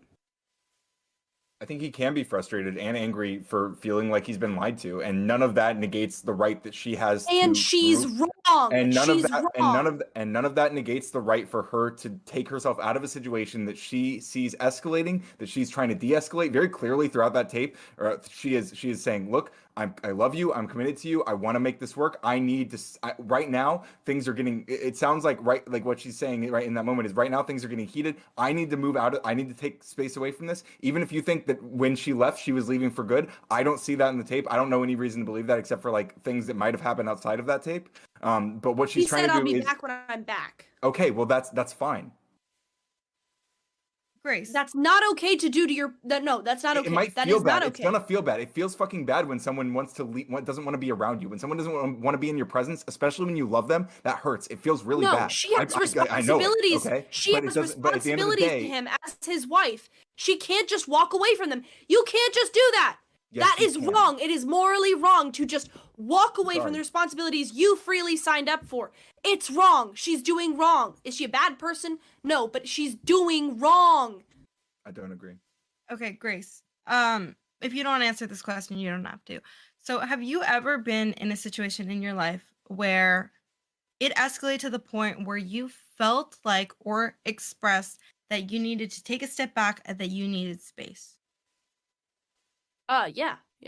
Yes. And did you not feel that was extremely justified? Well, sometimes it depends. Sometimes I'd be like, okay, you know what? I should hang in there because we're going to get to a resolution, but, I kind of don't want to be here, but it's good. You know, sometimes being uncomfortable is good. Sometimes the times where you actually did take a step back. Yeah. I would say like I'd go to my room and just say like I can't handle this. Sure. Yes, and like of you course, stated, everyone does. So yeah, why, if this is something that most humans do, why is it so wrong of his wife when they were having an altercation that was escalating? Why is it wrong of her to say, "Hey, I need space"? It wasn't escalating. How was it escalating? It was escalating as far as toxicity, as far as condescending, as far as their tone of voice. From the beginning you just of the video that, to the but very what is it? end. What does he say? What does he say that's condescending? What is snarky? What is it? So what is snarky? He said the phrase, "I don't love you." He said, "Become someone day in, day out worthy of a wife," implying she's unworthy of being his partner and his love. Okay? He actually doesn't deny that. She doesn't deny that. When he asks her to do stuff, she says, "No, I'm not going to do it." Is it inherently abusive to say that somebody is not worthy of being called a wife if they're not living up to the role that they signed up for? Is that inherently abusive? I don't think it is appropriate to tell your wife, your pregnant wife, she's unworthy of your love and being a wife because she doesn't want to get groceries or walk the dog or give the dog medicine. First of all, saying "I don't love you," okay, that is an honest statement that he then follows it up immediately afterwards by saying, "I don't love you. You've never shown me love in this relationship." Okay, so first of all, if he's being genuine there, which I think he is, because you'll notice she keeps saying, "I love you, I love you, I love you, I'm committed to you." It's very easy for women to say that, right? It's very easy to make the man look bad, right? Because you keep saying like nice stuff when you're not even responding to the points he's bringing up. And he gets more and more frustrated and you make him look worse and worse, right? So is it really that abusive for him to say, "I don't love you because you've never shown me love in this relationship"? Does he mean I don't want the best for you? I don't think so. But does he mean like I hate this love word? If you love me, then I don't love you because the way you show love is by not doing anything I ask you to do and not fulfilling your role as a wife. So yeah, he shouldn't love her in the sense that she's using the word love. Well, Can I add Grace. Okay. Sorry. You're to some degree contradicting yourself because you're saying he was being honest when he said, "I don't love you," or "I don't love you, I don't care about you." If he didn't say that I don't care is about true, you, but yeah. If that is true, then why are we making this big deal that she was so wrong and borderline abusive for walking out on him if he didn't love her in the first place? So I think this because hang on, Grace, before you do, because when I hear this, when I hear Crowder say "I don't love you," what I'm actually hearing from him, and this is admittedly me reading into it, I feel like the sentiment that he's trying to get across is "I don't feel love from you." So this is to Grace's point, really. Like that's the sentiment I feel that he's getting across when he says that, based on the context. But I could be wrong. But it sounds like that's like what he was trying to say there. Even when he said like "I don't love you," like that's what it felt like he was saying to me. Would you admit, you say it's de-escalating, but would you admit that if somebody says, "Look, here's my issue with you," you say one thing and do the other, and your response to that is, "I love you, I'm committed to you, but your abuse is sick." Is that not an abusive response? Shouldn't she take it at face? We don't know enough about what she's talking about. Well, but just on the face of it. I have stated multiple times that was a very negative and toxic reply from her. Yeah, okay. I don't think either of them was in the right in this whole situation. I do want to just clarify that. Yeah, but I think you're taking the neutral position. Yeah, but I think to say that the entire conversation doesn't appear to be like toxic to the point where it could be considered abusive, I don't know how you're drawing that conclusion, because the statements, the tones, the words used were extremely toxic to the point where it did seem that it would escalate much further. So I do not blame her for fleeing the situation. He's never been physically abusive to her, ever. Wait, but guys, I'm having so much fun, but Tommy boy, do you think you could bring Brad and Rhett in? Because I want to take a quick break to get some water, and I think they had questions. I guess, yeah, sure. Okay. Or I don't know what... You go ahead and get your water real quick. And then, yeah. Was there anything that you guys had disagreements with each other on while she's gone? I don't think thus far. You did state, Radical, that you did not find any direct abuse in the video, correct? Yeah, for the most. Although I think it's easy for me to believe that there was abuse there, but again, But it's all speculation. Exactly. Yeah, it's all stuff I have to extrapolate on. Yeah. Okay. I would assume, and I could be wrong, but I would assume the people who want to ask questions have questions for Grace. Well, yeah. Brad, I think if it's the Brad I'm thinking of, then he probably has more disagreements with me and Malek than Grace. We'll bring Brad in first then. Do I know this Brad then? I think he's from the Playing with Fire community. Brad? Yeah, he's got a Trump profile picture. Welcome, Brad. You're on the Tomfoolery Show. Do you have a question? Hey, Brad. I'm on the show now? Yes. Did you have a question?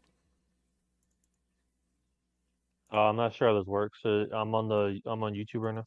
You are on YouTube right now. We're pulling in people who want to ask questions for any of the panelists. Do you have a question? Oh, got you. Yeah, okay. So my question is, do you think that people are looking at a conservative Christian marriage through the lens of secular liberalism? Because they're saying, oh, he's being controlling to an extent. He's telling her to do wifely duties. He's wanting her to do chores. He's calling the shots. And yeah, sure, through the lens of secular liberalism, this is not 50-50 equality. Therefore, this is terrible. But this is conservative Christianity. This is patriarchy.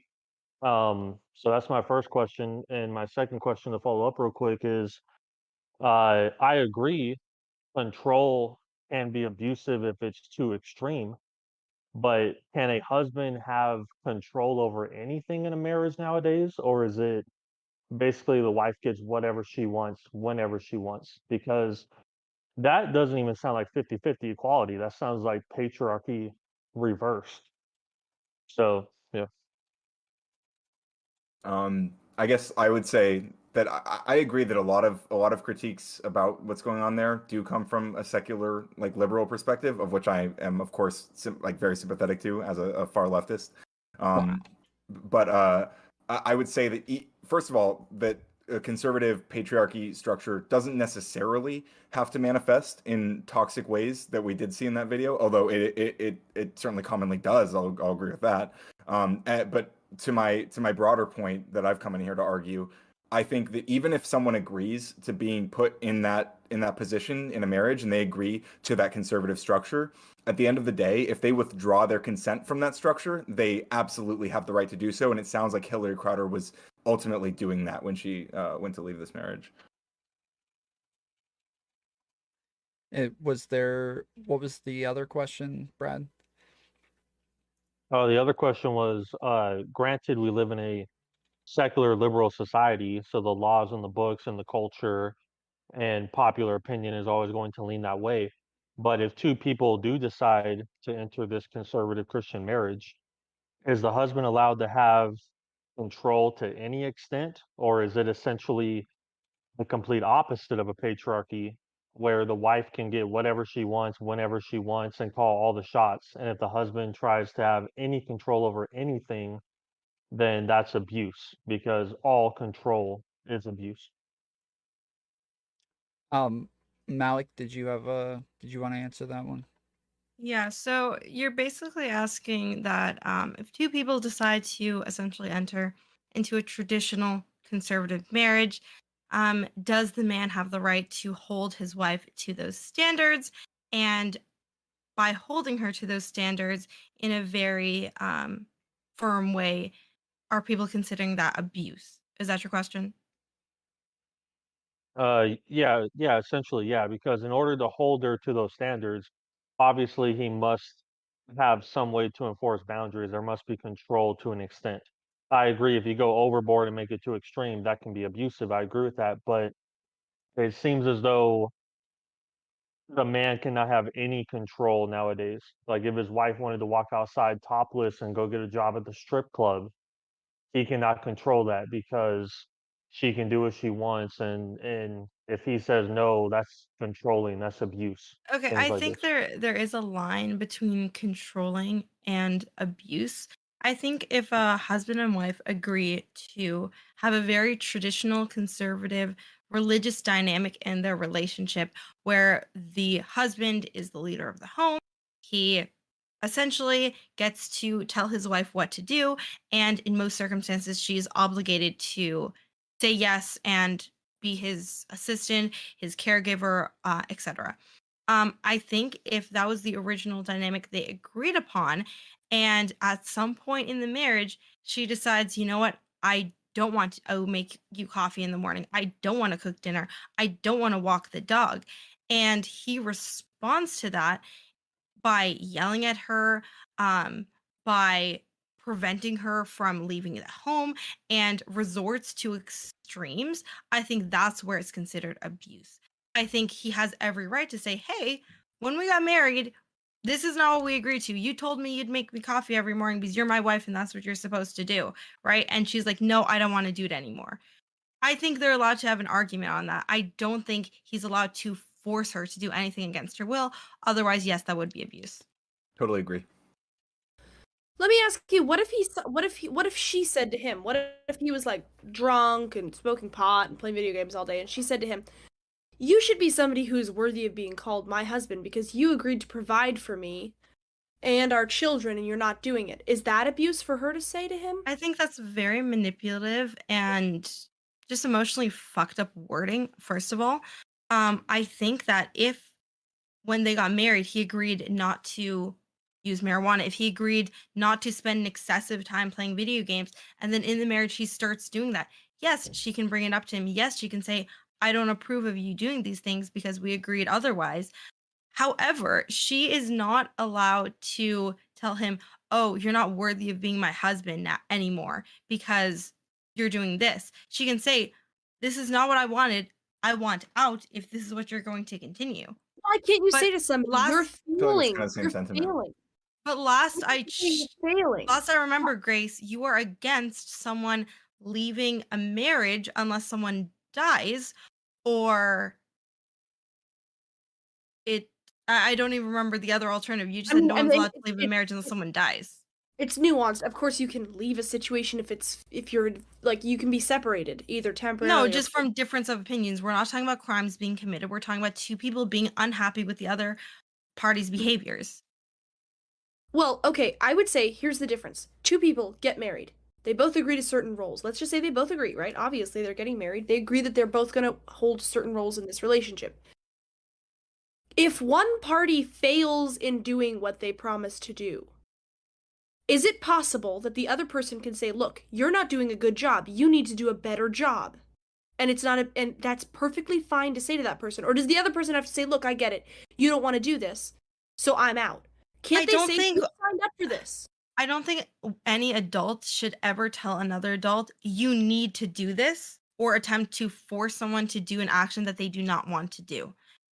We're not talking about if they have a child saying, oh, you need to feed the child. We're not talking about things like that. If someone wants to play a video game and they're saying, you need to talk to me, not play this video game, or you're unworthy of my love, you're not worthy of being my husband, I think that's an extremely toxic way to talk to another human being, especially your husband. You're not worthy of my love. He said, I don't love you, in the sense that, and he meant, because she kept saying, I love you. His exact quote was, become someone, listen to me, day in and day out, worthy of a wife. Yeah, so if he's telling her to become someone worthy of a wife, he's literally saying she is unworthy of being his wife. Mm-hmm. Okay, but do we agree? Okay, let's just say this. Do we agree that she's failing him as a wife? Let's just say we agree on that, okay? I am not going to agree on that because I have no idea her day-to-day life as a wife. I have no idea what they agreed on when they got married. I have no idea the relationship dynamic whatsoever. We don't agree, but what's your, assuming we did agree, what are you going with this? Let's say she was failing. Would it be abusive for him to say, you need to do better, you are failing at what you said you would do? Is that abusive? Not necessarily. I will not call it abusive. I think it's toxic. Mm-hmm. You think it's toxic to tell somebody if they sign up? So is it toxic for an employer if the employee is constantly late and isn't doing their job? Is it toxic for them to say, you're not doing what you said you would do here? Is that toxic? Okay, there's a difference between saying that and saying you're unworthy of working here. Yeah, is it toxic to say that? And I will say there's a completely different dynamic when you are paying someone to do a specific job and they are not doing that specific job. You can choose to stop paying them because they are not doing the job you hired them for. That is completely different It has a lot of commonalities, having a marriage obligation to another human being. Yeah, it's like you can't compare employment. It's worse if you fail your marital obligations than if you fail as an employee. It's worse. It's more personal. You promised for life. An employee can quit, whatever. Yes, an employee can quit. Obviously, an employee can quit. But an employee can get fired too. You can't quit. I think I'm actually understanding your perspective on marriage a little more just from that comment.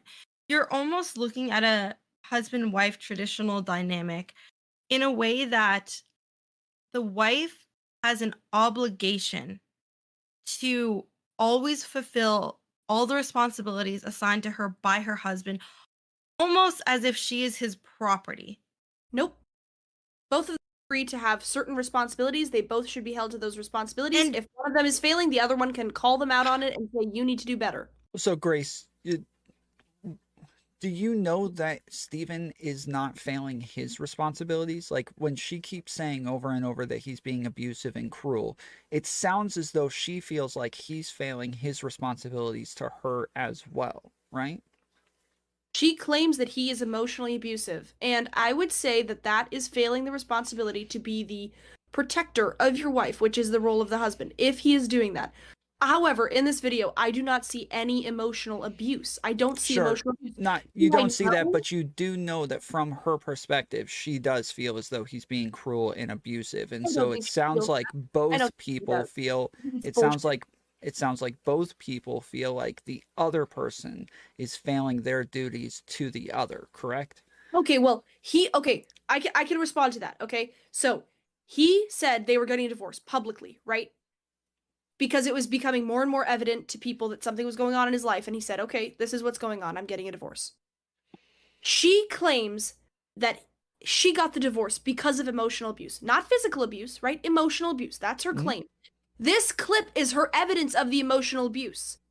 If you go with my logic, if you agree with me, if anybody agreed with me and said that he does not display emotional abuse, then she does not, then I don't buy it from her. He's not emotionally abusive. But the people here, hold on, but all of you have said that this is evidence that could mean that there is like other abuse going on outside of this one clip. So you saying that this is the one clip, you even admit that this could be evidence to actual further abuse that's going on. So this would still be the clip. There isn't a clip that could be provided to you then. No, if I saw a clip of him just trying to hurt her feelings and being rude to her and nasty for no apparent reason, that would make me feel like he was abusive. I do also want to point out, of course he could be abusive. I have no idea outside of this. He could have done something crazy to her. Nobody knows about that. You keep bringing up the fact her wifely responsibilities that she agreed to when they got married. Nobody in this call, nobody other than Stephen and his wife, know what obligations they personally agreed to. We don't know that the groceries was something she initially agreed to. We don't know that giving the dog medicine was something she initially agreed to. So her being reluctant to do these obligations is not necessarily a sign of, oh, she's refusing to do what she initially agreed upon. She's lying to him. She's not being committed to him. She's not being a good wife because we don't know their dynamic. I also want to say, we do in the sense that we know that they both were chaste before they got married, and they both are Christian, and they both are conservative. So we do know from that context that there's a certain thing that they agreed to. Okay, I will say, just the fact that they were Christian is proof of nothing. There are Christians who are strippers. There are Christians who... Bro, Christian in name only, bro. Come on, bro. Who do things that are not very Christian. So saying, oh, it's proof that they agreed to this because they were Christian is not a valid argument whatsoever. Well, she got married to him. He was a conservative Christian in 2012 who believed in being chaste. I do want to say something. Go ahead, Tom. No, I was gonna say, Brad, if you had anything else, go ahead. We're gonna let you get in your last word, and then we'll pull in the next caller. Yeah. I'm such a boomer. It took me this long to figure out how to like get into this room. I was in some other room, but whatever. No, I mean, I just realized this right now. This is why these like conversations and debates are like so helpful because I'm really going to say something. I don't like think I've heard it worded like this before. Probably the sentiment has been said, but we talk about conservatives wanting the patriarchy and secular liberals wanting more like a 50-50 equality.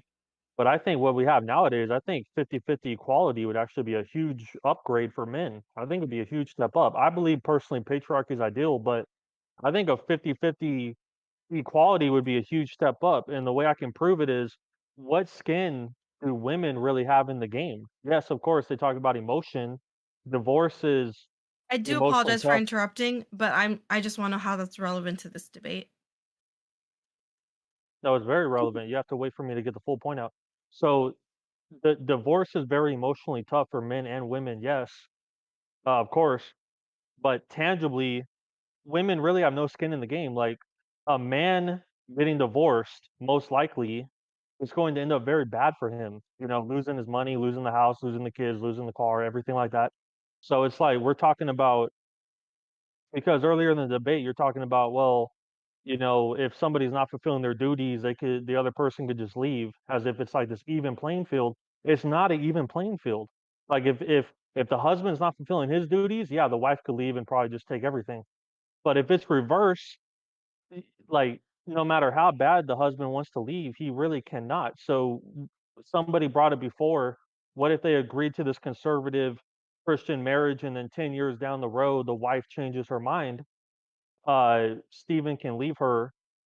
Not really. I mean, it's not that easy for him, and that sounds like a bait and switch, and that's Okay. not fair. So I just think if there's not like it's not equal. There's not skin in the game on both sides, and it makes it. I can see why, hypothetically, let's say Steven Crowder feels trapped in the marriage because he's like, man, this is not the woman I married, but I don't want to get divorced and basically be divorce raped. It's like, damn, I can see the frustration in that. So, So, All right, and thanks, someone Brad. can, Yeah, if you want to. yeah, I just want to respond to that real quickly. So, someone can correct me if I'm wrong on this, but you're saying when a man gets married, essentially, if there's a divorce, in most cases, the wife ends up a lot better than the husband. Okay. However, didn't Steven Crowder initiate the divorce? So, therefore, no, that's another thing too. Wait, first of Yeah, all, did he so initiate the real quick, divorce? Stephen hired a divorce attorney and then she filed for divorce. So all he did No, was of just course. hire So, an okay, attorney and then she okay. filed and for divorce. Hold can on, I respond to that real we're quick? gonna let Malek finish her Okay, go ahead, argument. Malik. But regardless of if, yes, he may lose a bunch of money, maybe some of his assets if they do divorce. Regardless of that, he does still have the option to divorce if he is unhappy. Yes, he may And lose some things, but guess what? She's going to lose a whole lot too, because in most traditional conservative dynamics, the wife is a stay at home wife who does not have a job, who does not have a career, and essentially, until she finds another man to take care of her, if that's what she so chooses to do, she is leaving this marriage essentially like someone fresh out of high school with no career, no job experience, and two children that she just gave birth to. Okay, Brad, I'll let you get the last word. Try to keep it short. We do have to move on to the next caller. yeah, I appreciate that.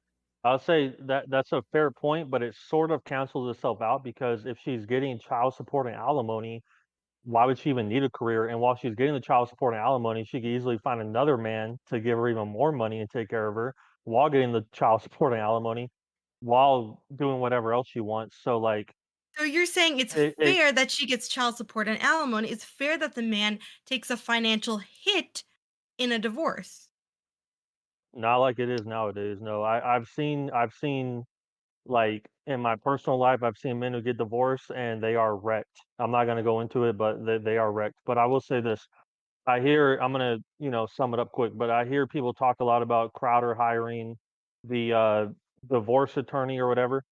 That doesn't mean he initiated the marriage or he initiated the divorce or he wanted to get divorced.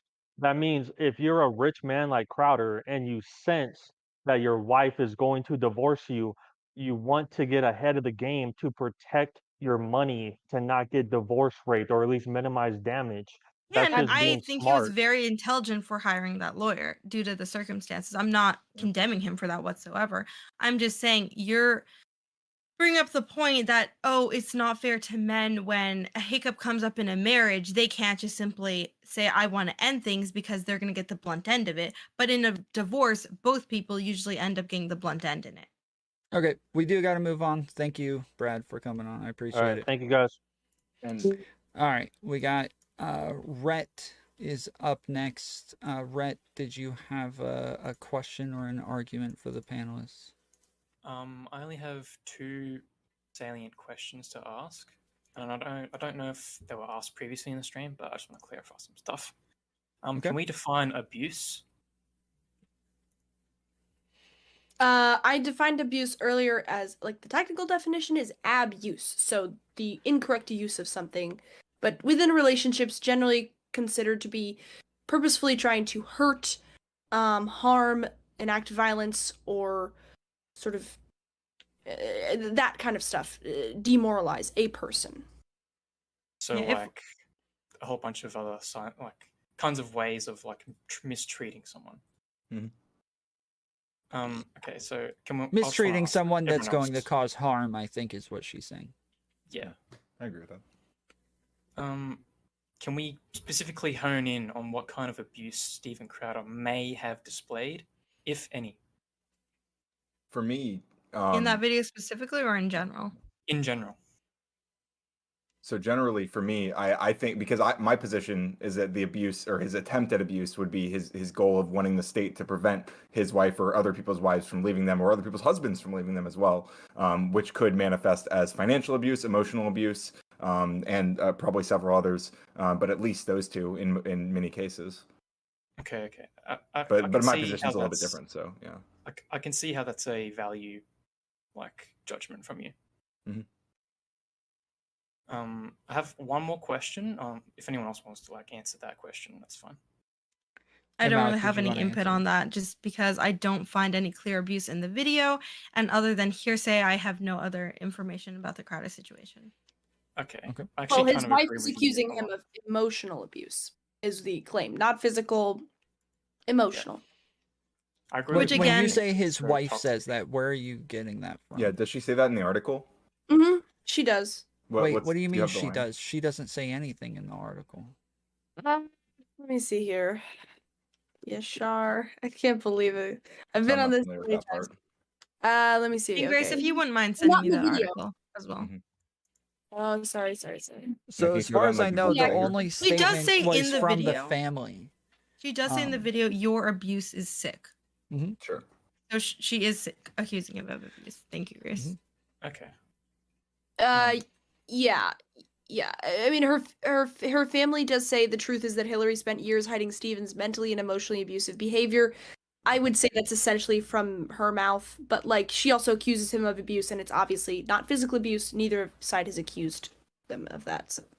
Sure. Yeah, well, and also there's tons of videos of him talking about how he has anger issues, that he has, like, a Jekyll and Hyde sort of situation where he just freaks out, and that he's been getting help for his anger issues as well. So I can see how someone that's successful is quite controlling and may possibly be too controlling to a point where it's abuse, but that's another question for another time. Can we admit that when people bottle up emotions and dance around tough topics in their relationships, that they often burst out into emotional tantrums, as seen in the video? Yes. I would say definitely, yeah. And I don't know Okay. how much truth is to this article, but looking at a phrase in it, Steven Crowder supposedly admitted to having a volcanic temper repeatedly at times. So it seems that this was a very common type of argument between the 2 of them. See that? I can definitely see that. That's all I wanted to ask. Anger issue. I don't see him being particularly angry. Thank you, Rhett. I appreciate it. All right. Thank you. And for the record, to my position here, if that video is a pattern, if that kind of conversation has repeated itself over and over, which it does sound like that's the allegation. Again, we don't have those videos, so we can't know. If that is the case, then I would say that would almost certainly qualify as abuse from my perspective. I agree with that. Hey, wait. Oh, sorry. I just want to say shout out to my friend Speakeasy, who is streaming us right now and reacting. So, hell yeah, love you, Speakeasy. Speakeasy. Hello, Speakeasy. I also will shout you out. Anyway, hi Tom, hi Grace, hi other people. How's it going, buddy? What, you got a question? I do have a question, indeed. Do you want me to keep it specifically on Steven Crowder, or can I branch out into the Thorpe drama? I'd rather you keep it on Crowder, please. Oh, it's Extreme Dad. Well, you can't just tantalize us like that and then. I know. Trust you me, guys can feel free to talk to him afterwards. Yeah. Yes. And I encourage you to do so. But back to what I was saying. Steven Crowder. So, do you guys think that just like, first of all, did anybody see any red flags? Like before this came out, did anybody like just have a general sense that he was a piece of shit? I've always thought that for years. I've thought Crowder was a piece of shit since like 2017. But not just politically, but I mean like he like there's this one video of him like on the street like where he has this confrontation with this black dude. Yep, I know exactly what you're talking about. It's disgusting. Dude, yeah, the way he handles that, it's like he clearly has no idea how to handle conflict. And well, there's videos of him like physically approaching very small young people and like getting real big on them in their faces. There's videos of him picking up a bunch of Mexicans and putting them in the back of his truck just to threaten to call ICE on them. Like he goes and says, "Hey, I got jobs for you. Come get in my truck." And they all get in the back of his truck. And then he drives out in the middle of a neighborhood and start like, "Hey, we're going to call ICE. We're going to call ICE." And they all take off out of the truck because he thinks it's funny. So yeah, there's lots of I haven't even seen that one. But I would wouldn't even say like people.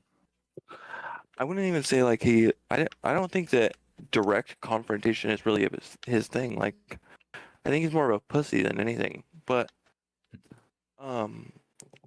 is what he did like as far as does anybody have any empathy or like sympathy for his situation at all? I haven't heard anybody like besides Grace, of course, providing any sort of understanding or like at least like nuance to the fact that he's going through a lot and then maybe we shouldn't be just because he's a bad person or we dislike him. I'm not. Shouldn't be. I apologize. Yeah, so I'm not trying to draw conclusions about Steven Crowder as a person. If I'm being quite honest, other than hearing the name a couple times, I didn't have any information about this person whatsoever until the last couple days. What I'm specifically focusing on is the dialogue in this 3-minute video, whether or not that is abusive dialogue. And like I've said multiple times, I do not find the dialogue to be abusive. I think both of them were escalating the conversation in a very toxic way. And I think I would classify it as abuse if this was a daily or an occurrence that happened all the time. Whether it was daily or almost daily, I think that's to the point where it can be emotionally abusive to repeatedly condescend someone, to repeatedly name call someone, tell them you don't love them, they're unworthy, but at the same time, they still have to do all these chores and responsibilities for you because they're your wife. I think that's to the level where it can be emotional abuse. Well, real quick, I mean, he's asking the opposite question. So he's asking if there's anything that makes you empathize with him. So do you feel like maybe you would feel for him that his wife actually isn't doing her duties? Did you feel like it makes sense that he would get upset if she's over and over not doing what he feels is her responsibilities? Like he's asking, do you empathize with him at all? I think he absolutely does have the right to be upset if she's lying to him, if she told him she was going to do something and is just deciding not to do it. I think he has a right to be upset at her for using the words, "I love you," in a manipulative way. I think he has the right to raise her voice when she flat out accuses him of abuse. Just because maybe there was some justification, I still don't think it's necessarily right. And I think that both of them could have done a much better job at trying to de-escalate the situation and have a reasonable conversation, other than just to continue making the conversation more toxic and more toxic to the point where apparently it got very verbally aggressive, and she just ended up leaving.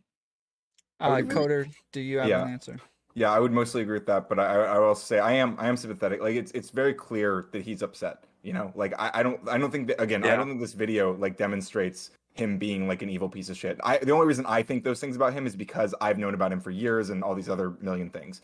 In that video alone, I see a couple who is clearly like their marriage is on its last leg, and I think that's a really difficult situation to be in, like on either side. I think it's really sad. You know, I've been through rough breakups, and I know how difficult that can be. I know how irrational people can act in those situations, and I've been on both ends of that. And I am absolutely sympathetic to the emotions he was feeling in the time. I think the thing about emotions is that, like, feeling an emotion is never moral or immoral or wrong or right. Like, you're gonna feel what you're gonna feel, but it's in the way you act on that, which is where we can cast judgment, I think. But yeah, and that's exactly what I'm trying to say. Is like exactly what you just said is exactly where I'm at with it too. I've been on both sides. I've done good things. I've done bad things. I've certainly overreacted, you know, and been a little bit cringe and ridiculous in my younger breakups. But this is one of the reasons why I always tell people that have like little to no relationship experience that you need to be out there dating people. You need to be going through relationships, going through breakups, going through this cycle, because by the time you're 25, your heart should be a black hole. And the idea of like love should be such an alien and foreign concept that it like almost makes you puke in your mouth. Like that's how you projecting a little bit though. Well, I'm just saying that's how you avoid this situation happening with the girl that you like want to spend the rest of your life with. Like you don't want to become a cold asshole if you don't want to have issues. No. I'm saying that like go out, date people, make mistakes, fuck things up, be an asshole, ruin relationships, and then maybe if you're lucky, if you're very, very lucky, when the time comes and you actually do meet somebody who, God forbid, likes you back, you might be able to have an actual chance of creating something, building something. Like I think I don't know, you're approaching this in a very projective, negative tone, that love is impossible unless you're extremely lucky. And I don't think that is a positive way that's not what I'm to. saying. Oh, I'm saying like love is possible, but you have to fuck up. You have to walk before you can run. So you don't want to be like. I disagree with that as well. I think that there's a lot of people who are not the most intelligent or mature when it comes to communicating their feelings with a partner. I don't think most people know how to navigate within a disagreement.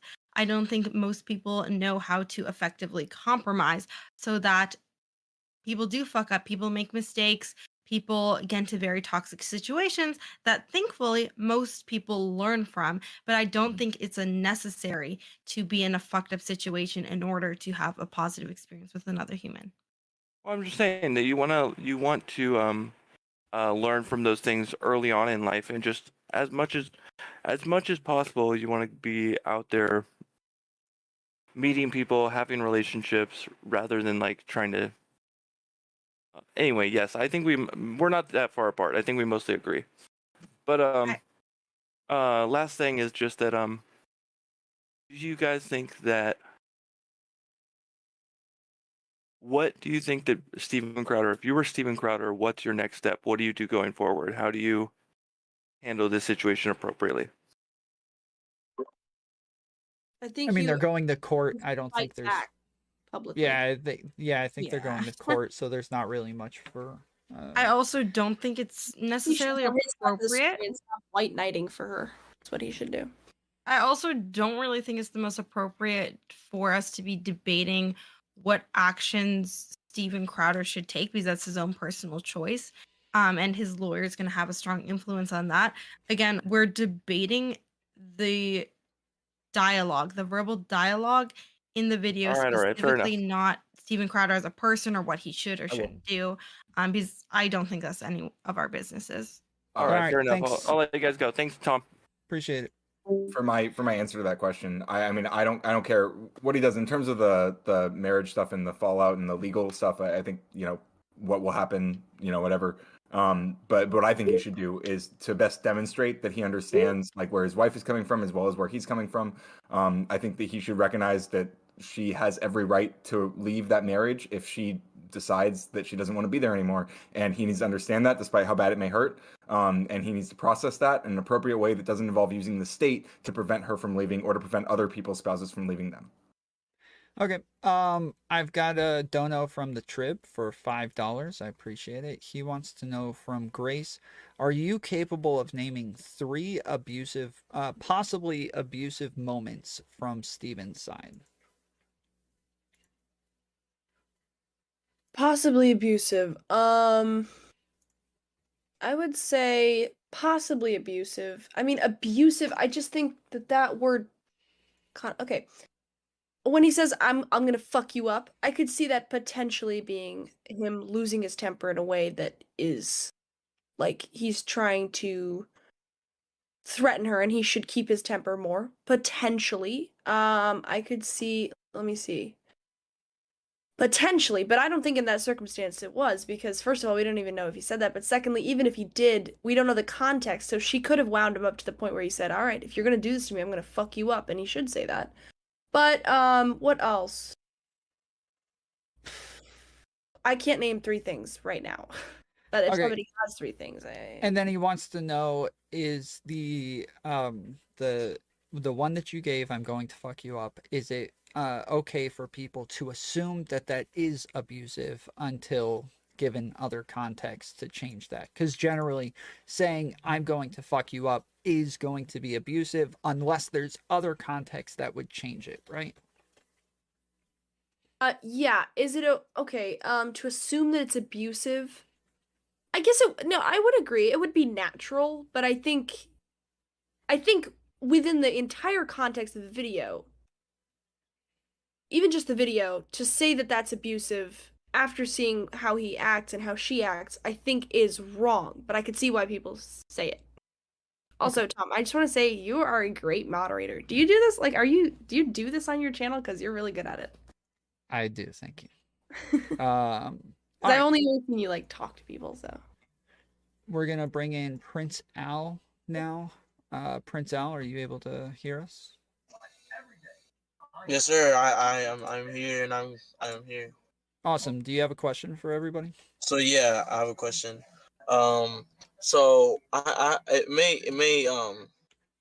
may sound different, but is it weird that I don't like head? Is it weird? Are you gay? We can go down the line if y'all want. People like you may be asexual. I think we're gonna skip this one. I appreciate it. Let's see. No, we got. I'll say no. You're not obligated to enjoy head. Like, it's fine. It's probably abnormal, I guess, but yeah, I think you're just asexual. There's nothing wrong with that. Nick O-Teen, are you there? Hello. How's it going? Nick, what up, Nick? Big Nick. Hey, what's up? What's up, dude? Not much. Erudite's just deadlifting in the background. Don't mind her. Based. All right. Did you have a question for everybody? I had a question. For Grace Thorpe. Go ahead. Let's hear it. All right, Grace. I heard there were some signs. I heard there were some signs of some abuse happening in my relationship, and I wanted to be made aware of them. Spicy. No? Well, I abuse happening in your relationship? Yeah. I keep hearing about rumors. I just wanted to see if you could clear it up. Did you say that, Grace? Well, personally, I haven't seen much of you guys. I don't know at all. Okay. I don't know. Heard. It seems abusive to be in a room without any light, but no light. No light. What are you talking? What do you mean? Natural light. Natural light. I mean. Suddenly the bar for abuse is so low. Girl, it's nighttime. What do you mean? You're right now. You know what? You're right, actually. If I was a real husband, I would move the sun for my wife so she could could lift in the daylight. That's true. Yeah. I never thought about that. So what is the context for this question? Is this from modern day debate or? Yeah, it's from modern day debate. Okay. What did you say on the? Grace didn't say anything. She was very polite. Ben Thorpe started taking shots at Destiny's marriage and Erudite's marriage, and he said there were signs of abuse. So I was just. Oh well, I did have a question. I did have a question. Just throwing this out there. I believe that Kyla said that it's like that you shouldn't raise your voice at your partner. That is a bad idea.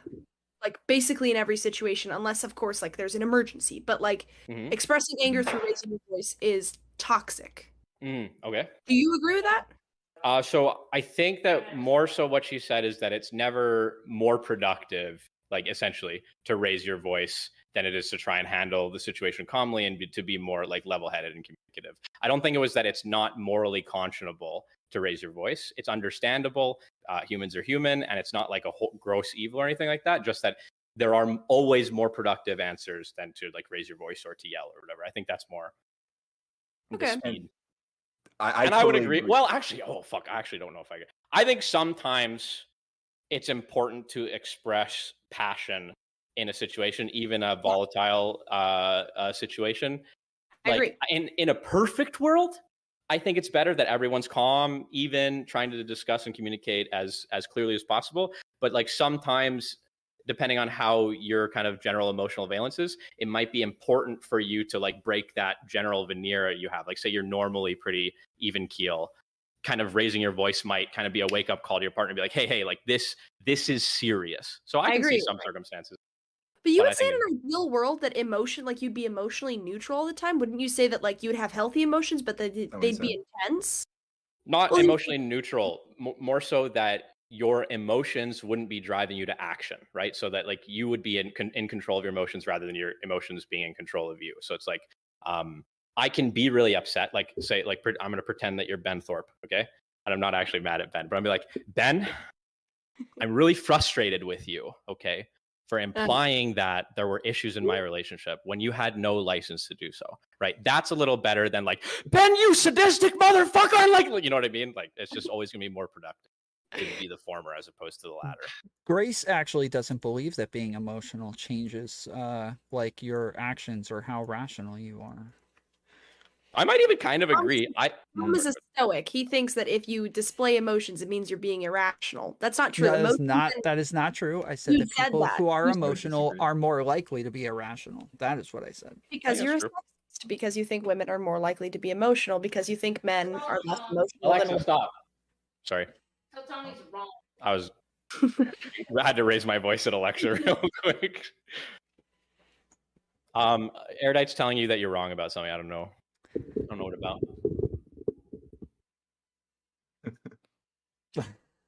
Thinking fast and slow is not replicated, and there's not very good evidence that being emotional actually affects your rational thinking. Makes sense. I don't know. That sounded like pseudoscientific nonsense, if you ask me. Hey, Nick, actually, while you're here, can I read you something like a quick quote? Okay, we all know Sean. Is it like a nice story or something? Well, it's kind of interesting. Is it a poem? The abuse thing. As a guy, I'm curious. Okay, so we all know Sean Connery, right? James Bond actor. Sean Connery, yeah. Sean Connery. Okay, so this is something he said to Playboy in November of 1965. He said, "I don't think there's anything particularly wrong about hitting a woman, although I don't recommend doing it in the same way that you'd hit a man." Okay, here we are. He said, describing an open-handed slap as justified, Connery also said it could be used, quote, if all other alternatives fail and there's been plenty of warning, adding, if a woman is a bitch or hysterical or bloody-minded continually, then I'll do it. In my book, it's much more cruel to psychologically damage somebody, to put them in such distress that they really come to hate themselves. I'm almost done. Sometimes there are women who take it to the wire. That's what they're looking for, the ultimate confrontation. They want a smack. What do we think about that? No. I think that is totally, totally fine to say and true. It's insane. No. I think that was far more normalized in the 60s. But no, it was fucked up then, and it's fucked up now. Nick? I think, yeah. So I think the latter part about like, you know, sometimes like she's looking for it. She's craving that sort of attention, like that sort of angle. That's like, oh, fucking yikes, Sean, bro. That's a little over the top, my boy. But I could see in a different time, in a different age, when men and women view the opposing genders as like stark contrasts, as opposed to like complementary opposites or something like that. And you have this conception of like men just can't really communicate with women. We don't understand them. They don't understand us. In that sort of cultural context, I could say like maybe there's like some historical precedent because Sean Connery is an old motherfucker from a really different time. Maybe there was some truth to that because people had a really hard time communicating with one another. Like maybe, if I'm being super charitable, but it sounds pretty fucked up and I don't think it's relevant today for sure. Yeah, I would say it's definitely it's more understandable given the time period, but that doesn't speak to whether or not it's justified. Sometimes we get a little bit. I think he understands women very well. Sometimes we get a little bit hysterical, a little bit fussy, or sometimes we're pushing and pushing and pushing, and just sometimes speak for yourself. Just when you say women, stating... like you can say that this might be something that you would like to happen to you in some cases, but like that don't speak for other women. Radical, don't get. You're talking about me thinking that women are irrational, but you talk about women like that as though like that's super different from what it is men that too. Don't sometimes men just want to get punched in the face a little bit, like they're just acting like, you know, I just kind of want to get punched in the face. And you don't think that's true of women too, but on like a lesser level. Sometimes a guy is just asking for it, right? Why can't we say that about women too? Wait, under what context do men desperately want to get punched in the face? Yeah. What does that happen? Asshole, he's desperate to get in a fight and he knows he's gonna lose. He just wants to get fucking slammed. That I know that happens. Women do that. Women try to egg people on the fight. Tom agrees with me. I've met these guys a couple of times. I've had to help them out in that area once or twice. Wait, like you're outside the bar and you're like, God damn it, I'm trying to get my fucking ass kicked, bro. I don't know if I've ever experienced.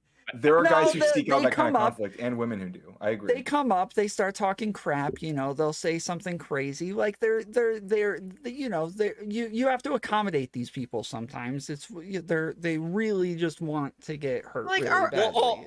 Why not? So thrown off. Are we talking about at this point? Are we talking about like some people's masochistic kinks, or are we talking about disciplinary measures between two grown adults? I think we're talking about disciplinary measures. Yeah. Okay, two grown so adults. if Sean's wife had the dynamic between him that when she steps out of line and starts being a bitch, he can slap her in the face or whatever, I don't give a fuck. Okay, if she didn't find it abusive, none of my fucking business. But to say that, oh, when women get irrational, their husbands should just slap some sense into them, I think is extremely wrong.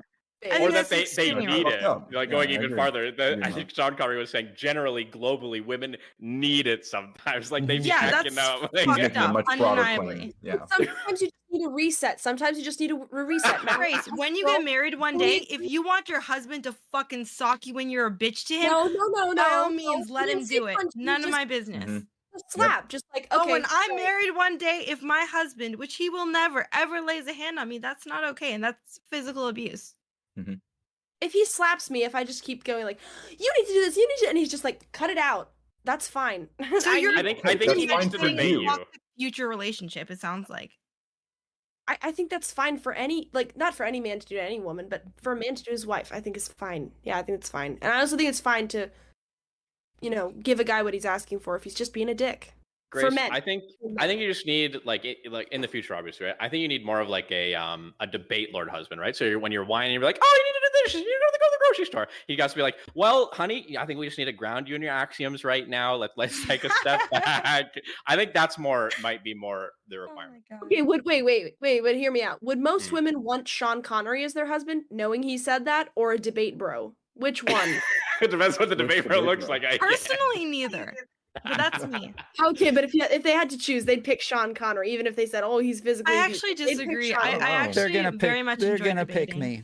I don't know if the debate bro looks like like Adam Levine Honestly, or tomfoolery. I think I could see it going either way. Yeah, or he has very becoming fingerless gloves, perhaps. True. You get a good slap in with those things. It'd be soft. You got to take them off, and then Yeah, you need friction. Listen, only if she wants that. Okay, Hey, Nick, we got Nick, one can you- last caller. Hold on. Yeah, we just got go one last first. caller. Nick, if you want to hang out for the last person, you can. Sure, why not? All right. Dalmatian Dog, are you there? What's up, Germ? I'll just say that I don't think it's abuse at all. Like, men should be able to. Women are not rational. They're not of normal minds. They're in many cases they're insane. I love you. I love you so much. The idea that what Erudite said about raising your voice is not productive. Like that's the most productive thing you can do. I mean, what you can't. What else do you do? How do you get this through to them? How do you get it through to them? We get what through? What's the situation? You lack communication skills. You lack communication skills if you have to resort to raising your voice to get a point across. No, women don't have brain cells. What are you talking about? Communication. Speak for yourself. Speak for yourself, first of all. Second of all, just because do you think most women are sophisticated? Do you think most You women need to are yell at a sophisticated? woman to get through to her. It's just because you're not masculine enough and she doesn't respect you. Be a man worth more respect, and then you won't need to yell at him. Ooh. Watch it. I think yelling is Watch it. really masculine.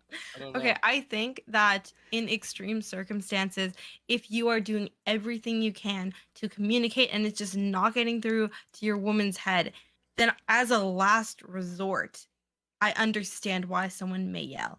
But just because that's a last resort doesn't mean it's an effective way to get a point across.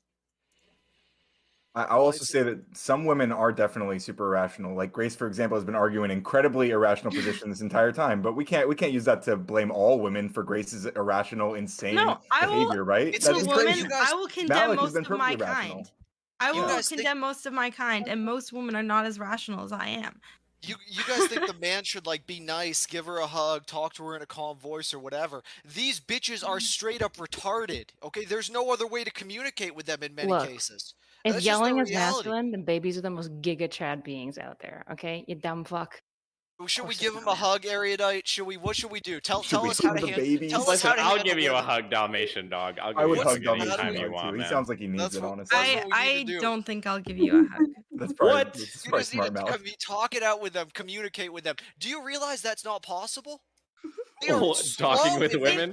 If you are incapable of communicating effectively, that's your problem. Yeah, it sounds like you're the common denominator here. Like, because I think most of us here on Even this panel Grace have had plenty of agrees success miraculously. communicating with women in other ways. How is that your problem? That is an effective way of communicating, I'd argue. You can't communicate with some of these women. How many of these Sounds like women? a you What problem. percentage? What percentage are these Probably women? like 95%, probably. Okay, so like 48%, give or take, of the population. If you can't communicate effectively with 48% of the population, I think you're just severely lacking charisma. Not you personally, but just like I can actually speak from experience. I have dated 98% of women, and I haven't had to hit any of them. So We all know most women are not Real man. rational. Real man They're right here. slow in the mind. slow in the. They need Look. somebody to take control of them and through whatever means necessary. As an individual who argues with women all the time, myself, I have never, other than maybe my older sister a handful of times, felt the need to raise my voice in a disagreement, in an argument, in order to communicate my thoughts. Well, can we all agree that, like, at a certain point, I think this is what you mean by toxic, Malek, is like when you start yelling at each other constantly, and also when you start, I don't know what the other thing was, but like when you're both accusing each other of abuse, you can get into bad patterns that are cyclical, and that gets toxic. Like, when I say toxic, violence, if it devolves into physical violence, like you start, you know, the man starts kicking the woman, even if you were No, I somebody think that's abusive, not toxic. Yeah. No, I just want to clarify that. But at that point, the relationship is basically like it's devolving. It's like Yes, there's of course. too extreme. You can't really come back from that. I would also say I've definitely raised my voice a lot, like especially when I was younger. I mean, not so much, much less so like in relationships, but when I have, like every time that I can think of, it was never a good. It was never like getting us further to like the root of the problem. Like it was always getting us like it was always steering us away from the solution. Yeah, 100%. I also want to add. In the regards to when I personally have felt the need to raise my voice or yell, it's never been done because in a way where I think yelling is the solution. It's typically I'm in a verbal altercation with someone and we're both trying to talk over each other to get our points across. And it's just progressively we're raising our voices to be heard over the other person to the point where it gets to the point of yelling. I have never just straight out from gone to 0 to 100 yelling at someone. Well, I feel like when you raise your voice, you're telling the other person that you're not fucking around. Like you're very serious, like, or you're trying to like, persuade I think them in raising some your way. voice and yelling though is different. Yeah, because there's an Sure, intent. but the There's like the idea that emotional reaction to feeling anger, where you like just find yourself raising your voice, and there's like intentionally raising your voice to get a message across, right? To send a message. That's a different thing. When the cops get out of the car to deal with a suspect, they fucking scream at the dude, "Hands up! Put your fucking hands Yeah, up!" and you know it leads to so many problems where people get like Yeah. frozen and they don't react immediately, and then people get shot because they're not doing what the cops are fucking yelling at them to do. Yeah, it's a big problem. I don't think using cops in any capacity to display correct emotional verbal conversation is effective because I think cops are one of the worst people, which is sad, at de-escalating a lot of situations and using the correct. So when is a circumstance where it justifies raising your voice at somebody? I think the only circumstances that are justifiable to go from 0, how I'm speaking now, to straight up yelling, screaming at someone is when there is an imminent threat or danger to the other person. Okay, I think that's the only justifiable way to just go from nothing to yelling at someone. If it's in a conversation, in a disagreement. I'd say there's like. Go ahead. Panel has yelled at each other. So did we all? I don't think I've yelled once tonight. Huh. No, that's true. Malek has. A lot of us have. Like, I also haven't lied. We've raised our voice. Sorry. I've never yelled at anybody before. I disagree. I disagree, Coder, with your idea that if the police yell that at them because it is productive, because it does put fear into them and it makes them comply, and so too with women. That's so one of the main reasons actually why the police yell is kind of like a liability issue. It's to make sure that everyone, including your body cam and any bystanders, are aware and have evidence that you did voice to the suspect whatever compliance you were requesting from them, right? So if you're saying, get the fuck down, put your fucking hands down. The point isn't because they're trying to get the best out of the situation. They're making sure that there's no plausible deniability that you weren't made aware of what you were being requested to do. And like I stated, I think it's only justifiable when there's an imminent threat or danger. And in any circumstance where a cop is called, there would be an imminent threat or danger. But it is to communicate to the suspect that they're not fucking around, that they are serious, that they're not. It's not a game. You acknowledge that, right? Yes. Okay. Yeah, but a lot of people, once they start yelling, they freeze up and they don't react. They don't react the way that you would expect or want them to react to it, because at the end of the day, like they're not. This isn't a productive way to de-escalate a situation. Okay, well, Coder, what should we do? Say to the criminals, just cut them off? I actually want to ask you a question. This is how life works. I agree. I'm not saying there are easy solutions. I'm telling you the problems that come with these things. Okay. If I can, I would like to ask you a question, Dalmatian Dog. I would like you to give me an instance where you personally yelled at someone and that resolved the issue. I'm not sure I have one. I don't yell too often. But I definitely don't think that there's anything wrong with yelling at women. Because I can think of a lot of situations where I raised my voice and it made the situation much worse. Are you around women very often? Dalmatian Dog himself actually yelled at me about the war in Ukraine, and it did help the information reach my brain better. Grace, you're wired differently. I don't think that's applicable. You want to be yelled at. You want to be slapped when you step out of line. I don't think most women. Oh, so do you, Malek. Yelling is it's like no, absolutely it's a serious not. way of communicating. That's all it is. It's just a serious way, a direct way of communicating.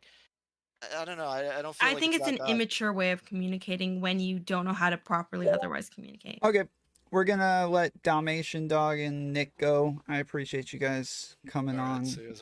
We're gonna start to wrap this up. Appreciate you guys. Thanks for having me on. Yeah, absolutely. Yo, thanks for squashing the beef, Grace. I appreciate it. Much love, homie. All right. There was one more question, and then we'll go to closing statements. This is from. Oh wait. Maybe there's 2. Okay. I have a question for Tom. Yes. Are you drinking the margarita style Trulies? Hell no, dude. Oh, which ones are those? Red Bull. Oh, it's a Red Bull. Oh, it looked like the same can I had, so I wasn't sure. No. So not all the panelists are sober. Okay, so from Clark W, he wants to know if the panelists are aware of Crowder's abuse towards his employees and if that affected their opinions tonight.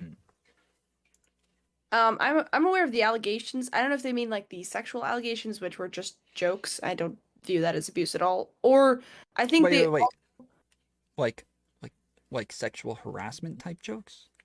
Well, like he like dropped his junk on front of his friend's on his friend's shoulder on a plane ride. I don't view that as sexual assault or abuse. It was a joke. I mean, between two guys. I just don't buy it at all that he's like a sexual predator or whatever. If they're employees, that kind of changes things. But okay.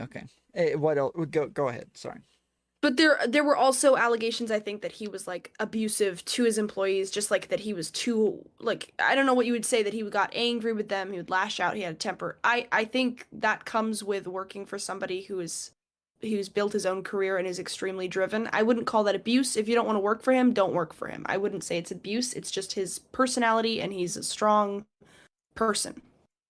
I would say I haven't dug too much into like what all the specific allegations are of his like employee abuse. But in terms of the like him showing his junk or putting his junk on someone's shoulder, I think that that could go 50-50. Like it could be a dynamic that exists because I think that Steven works with like a lot of the people he works with are his friends, and there might be a dynamic among them where they do this kind of shit to each other, which is, you know, it can be kind of cringe, but it's also like pretty normal in certain friend groups.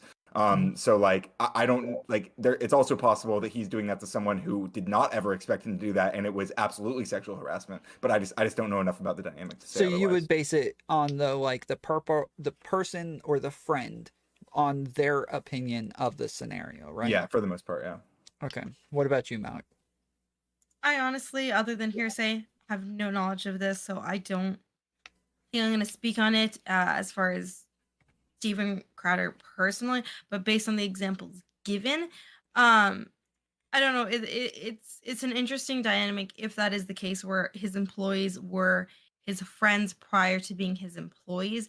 Yes, as an employer, you do have the obligation to maintain appropriate relations with your employees, but if they're on a plane outside of the office, outside of work, and they're fucking around with each other, unless the employee himself deemed it as sexual abuse, sexual harassment, I don't know why it's any of our business. I agree. Okay. And then we had another one from Ryan Thorp. He said, she's going the Pearl route to... Oh, wait. Is this old or new? I can't tell. I think this is old.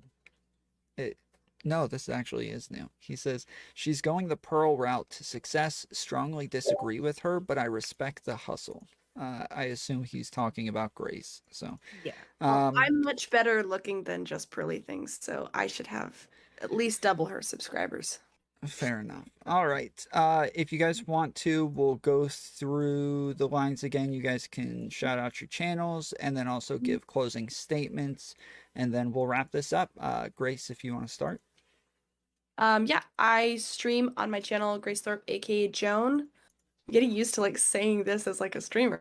And I talk to people, I have open panels, I react to things, and my dad also has a channel. We co-stream a lot, Ben Thorpe, aka Abel. We do some family drama, some reactions, that kind of stuff, and we talk to a lot of people.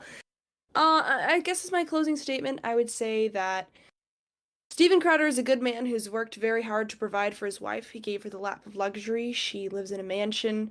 He's a self-made man, very hardworking, admittedly intense and aggressive, and that's what made him successful, and that's what attracted her to him. For this clip of a video where he's asking her to do better in her wifely duties that she agreed to be deemed abusive, even though she knew what she was signing up for and is actively failing at doing it, I think is completely ridiculous. I think you could say, I don't know, but to call it abusive, to come out and say he is actively trying to hurt her for his own, to make himself feel better, or whatever the motive you put behind it, is ridiculous. And I think he's obviously a good and generous, hardworking man. Whatever his problems may be, he is not an abuser of women, and certainly not his wife, who has absolutely betrayed him publicly and privately. Thank you. Cool. And then Malek, you want to shout out your channel and give your closing statements? Yeah, so I am known as Malek_04 on all platforms, Malek04 on Kick. I am live on Kick right now, and I'm live on either Kick or Twitch every single night. My closing statements on this situation would be that in the specific video given, I don't think that can clearly be defined as abuse. We don't know what happened prior. We don't know what happened afterward. We don't know if the wife was acting differently because she knew this was being recorded and was going to use this. There's just not really conclusions you can draw from a 3-minute video. However, I will say that if this is a behavior that was frequent, that would be classified as emotional abuse. But in the video specifically, I would deem it as toxic, not abusive. As far as their personal life outside of that video, I'm not knowledgeable enough to give an opinion on that. Cool. Thank you very much. And then, what was your name again? Radical Coper. So that's funny, right. Tom. Okay, Radical Coper. Will you shout out your channel and give your closing statement, please, sir? For sure. Yeah. So I'm Ryan, Radical Coder, Tom anti-fan. I talk a lot about politics. I'm progressive, but my space is kind of a safe space for people from all political ideologies. I talk to people all across the political spectrum. If you look at my channel, if you're watching Tom's stream right now, then you've almost certainly heard of some of the people that I've talked to. I had a big debate with Destiny where I was labeled a racist for arguing that it would be good if black kids did better in math. There's all sorts of things like this. But in general, I also teach people how to code, and I love debate. I love talking to interesting people with interesting perspectives. In terms of the Crowder thing, I think Malek kind of nailed it on the video. We just don't know enough about like what's going on. If it was a pattern that was demonstrated in that video and it was like one instance of the same thing happening over and over again, then it's definitely indicative of an abusive relationship. However, we don't have that information. So for me, I would look to things Crowder himself has said on his platform. And he does absolutely continually advocate that things like no-fault divorce are very bad and that he is upset about the particular laws that allow his wife to leave the marriage without giving a good enough reason to him and the state. And I think that it is absolutely abusive to use the state to force someone to stay into a marriage with you. It could manifest as emotional or financial abuse or any combination of those two, and probably others. So I'm very comfortable saying that in that alone, Crowder at least has the intent of abuse, and not to speak of many of the other disgusting things that he's done with his platform over the past like decade or so. But at the end of the day, that's all I can say.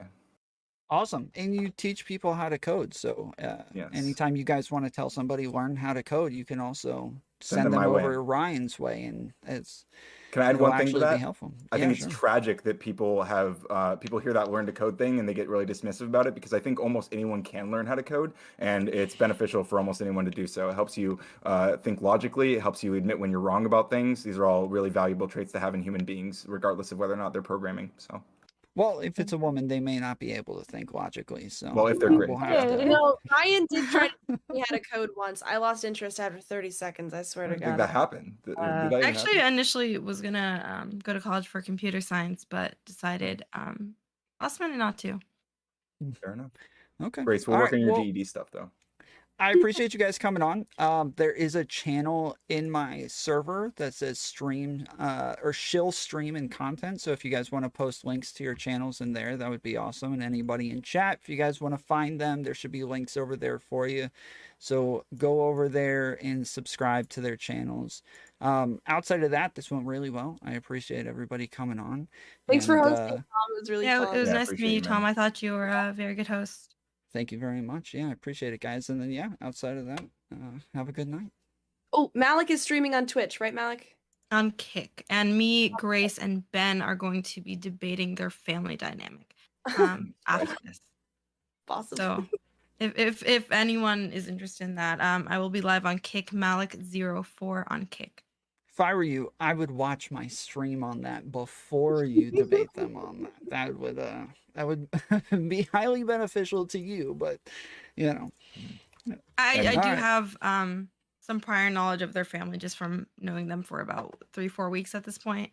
Mm-hmm. I'll add, for people who are continually covering the Thorps, which is increasingly happening right now, I have been loosely and sometimes more than loosely associated with their family for the past 6 months, both at times personally, at times publicly, and I also have a lot of input and I also have a lot of I know all of the lore. I lived a lot of the lore. So I've actually played therapist before to Ben Thorpe and Courtney Thorpe.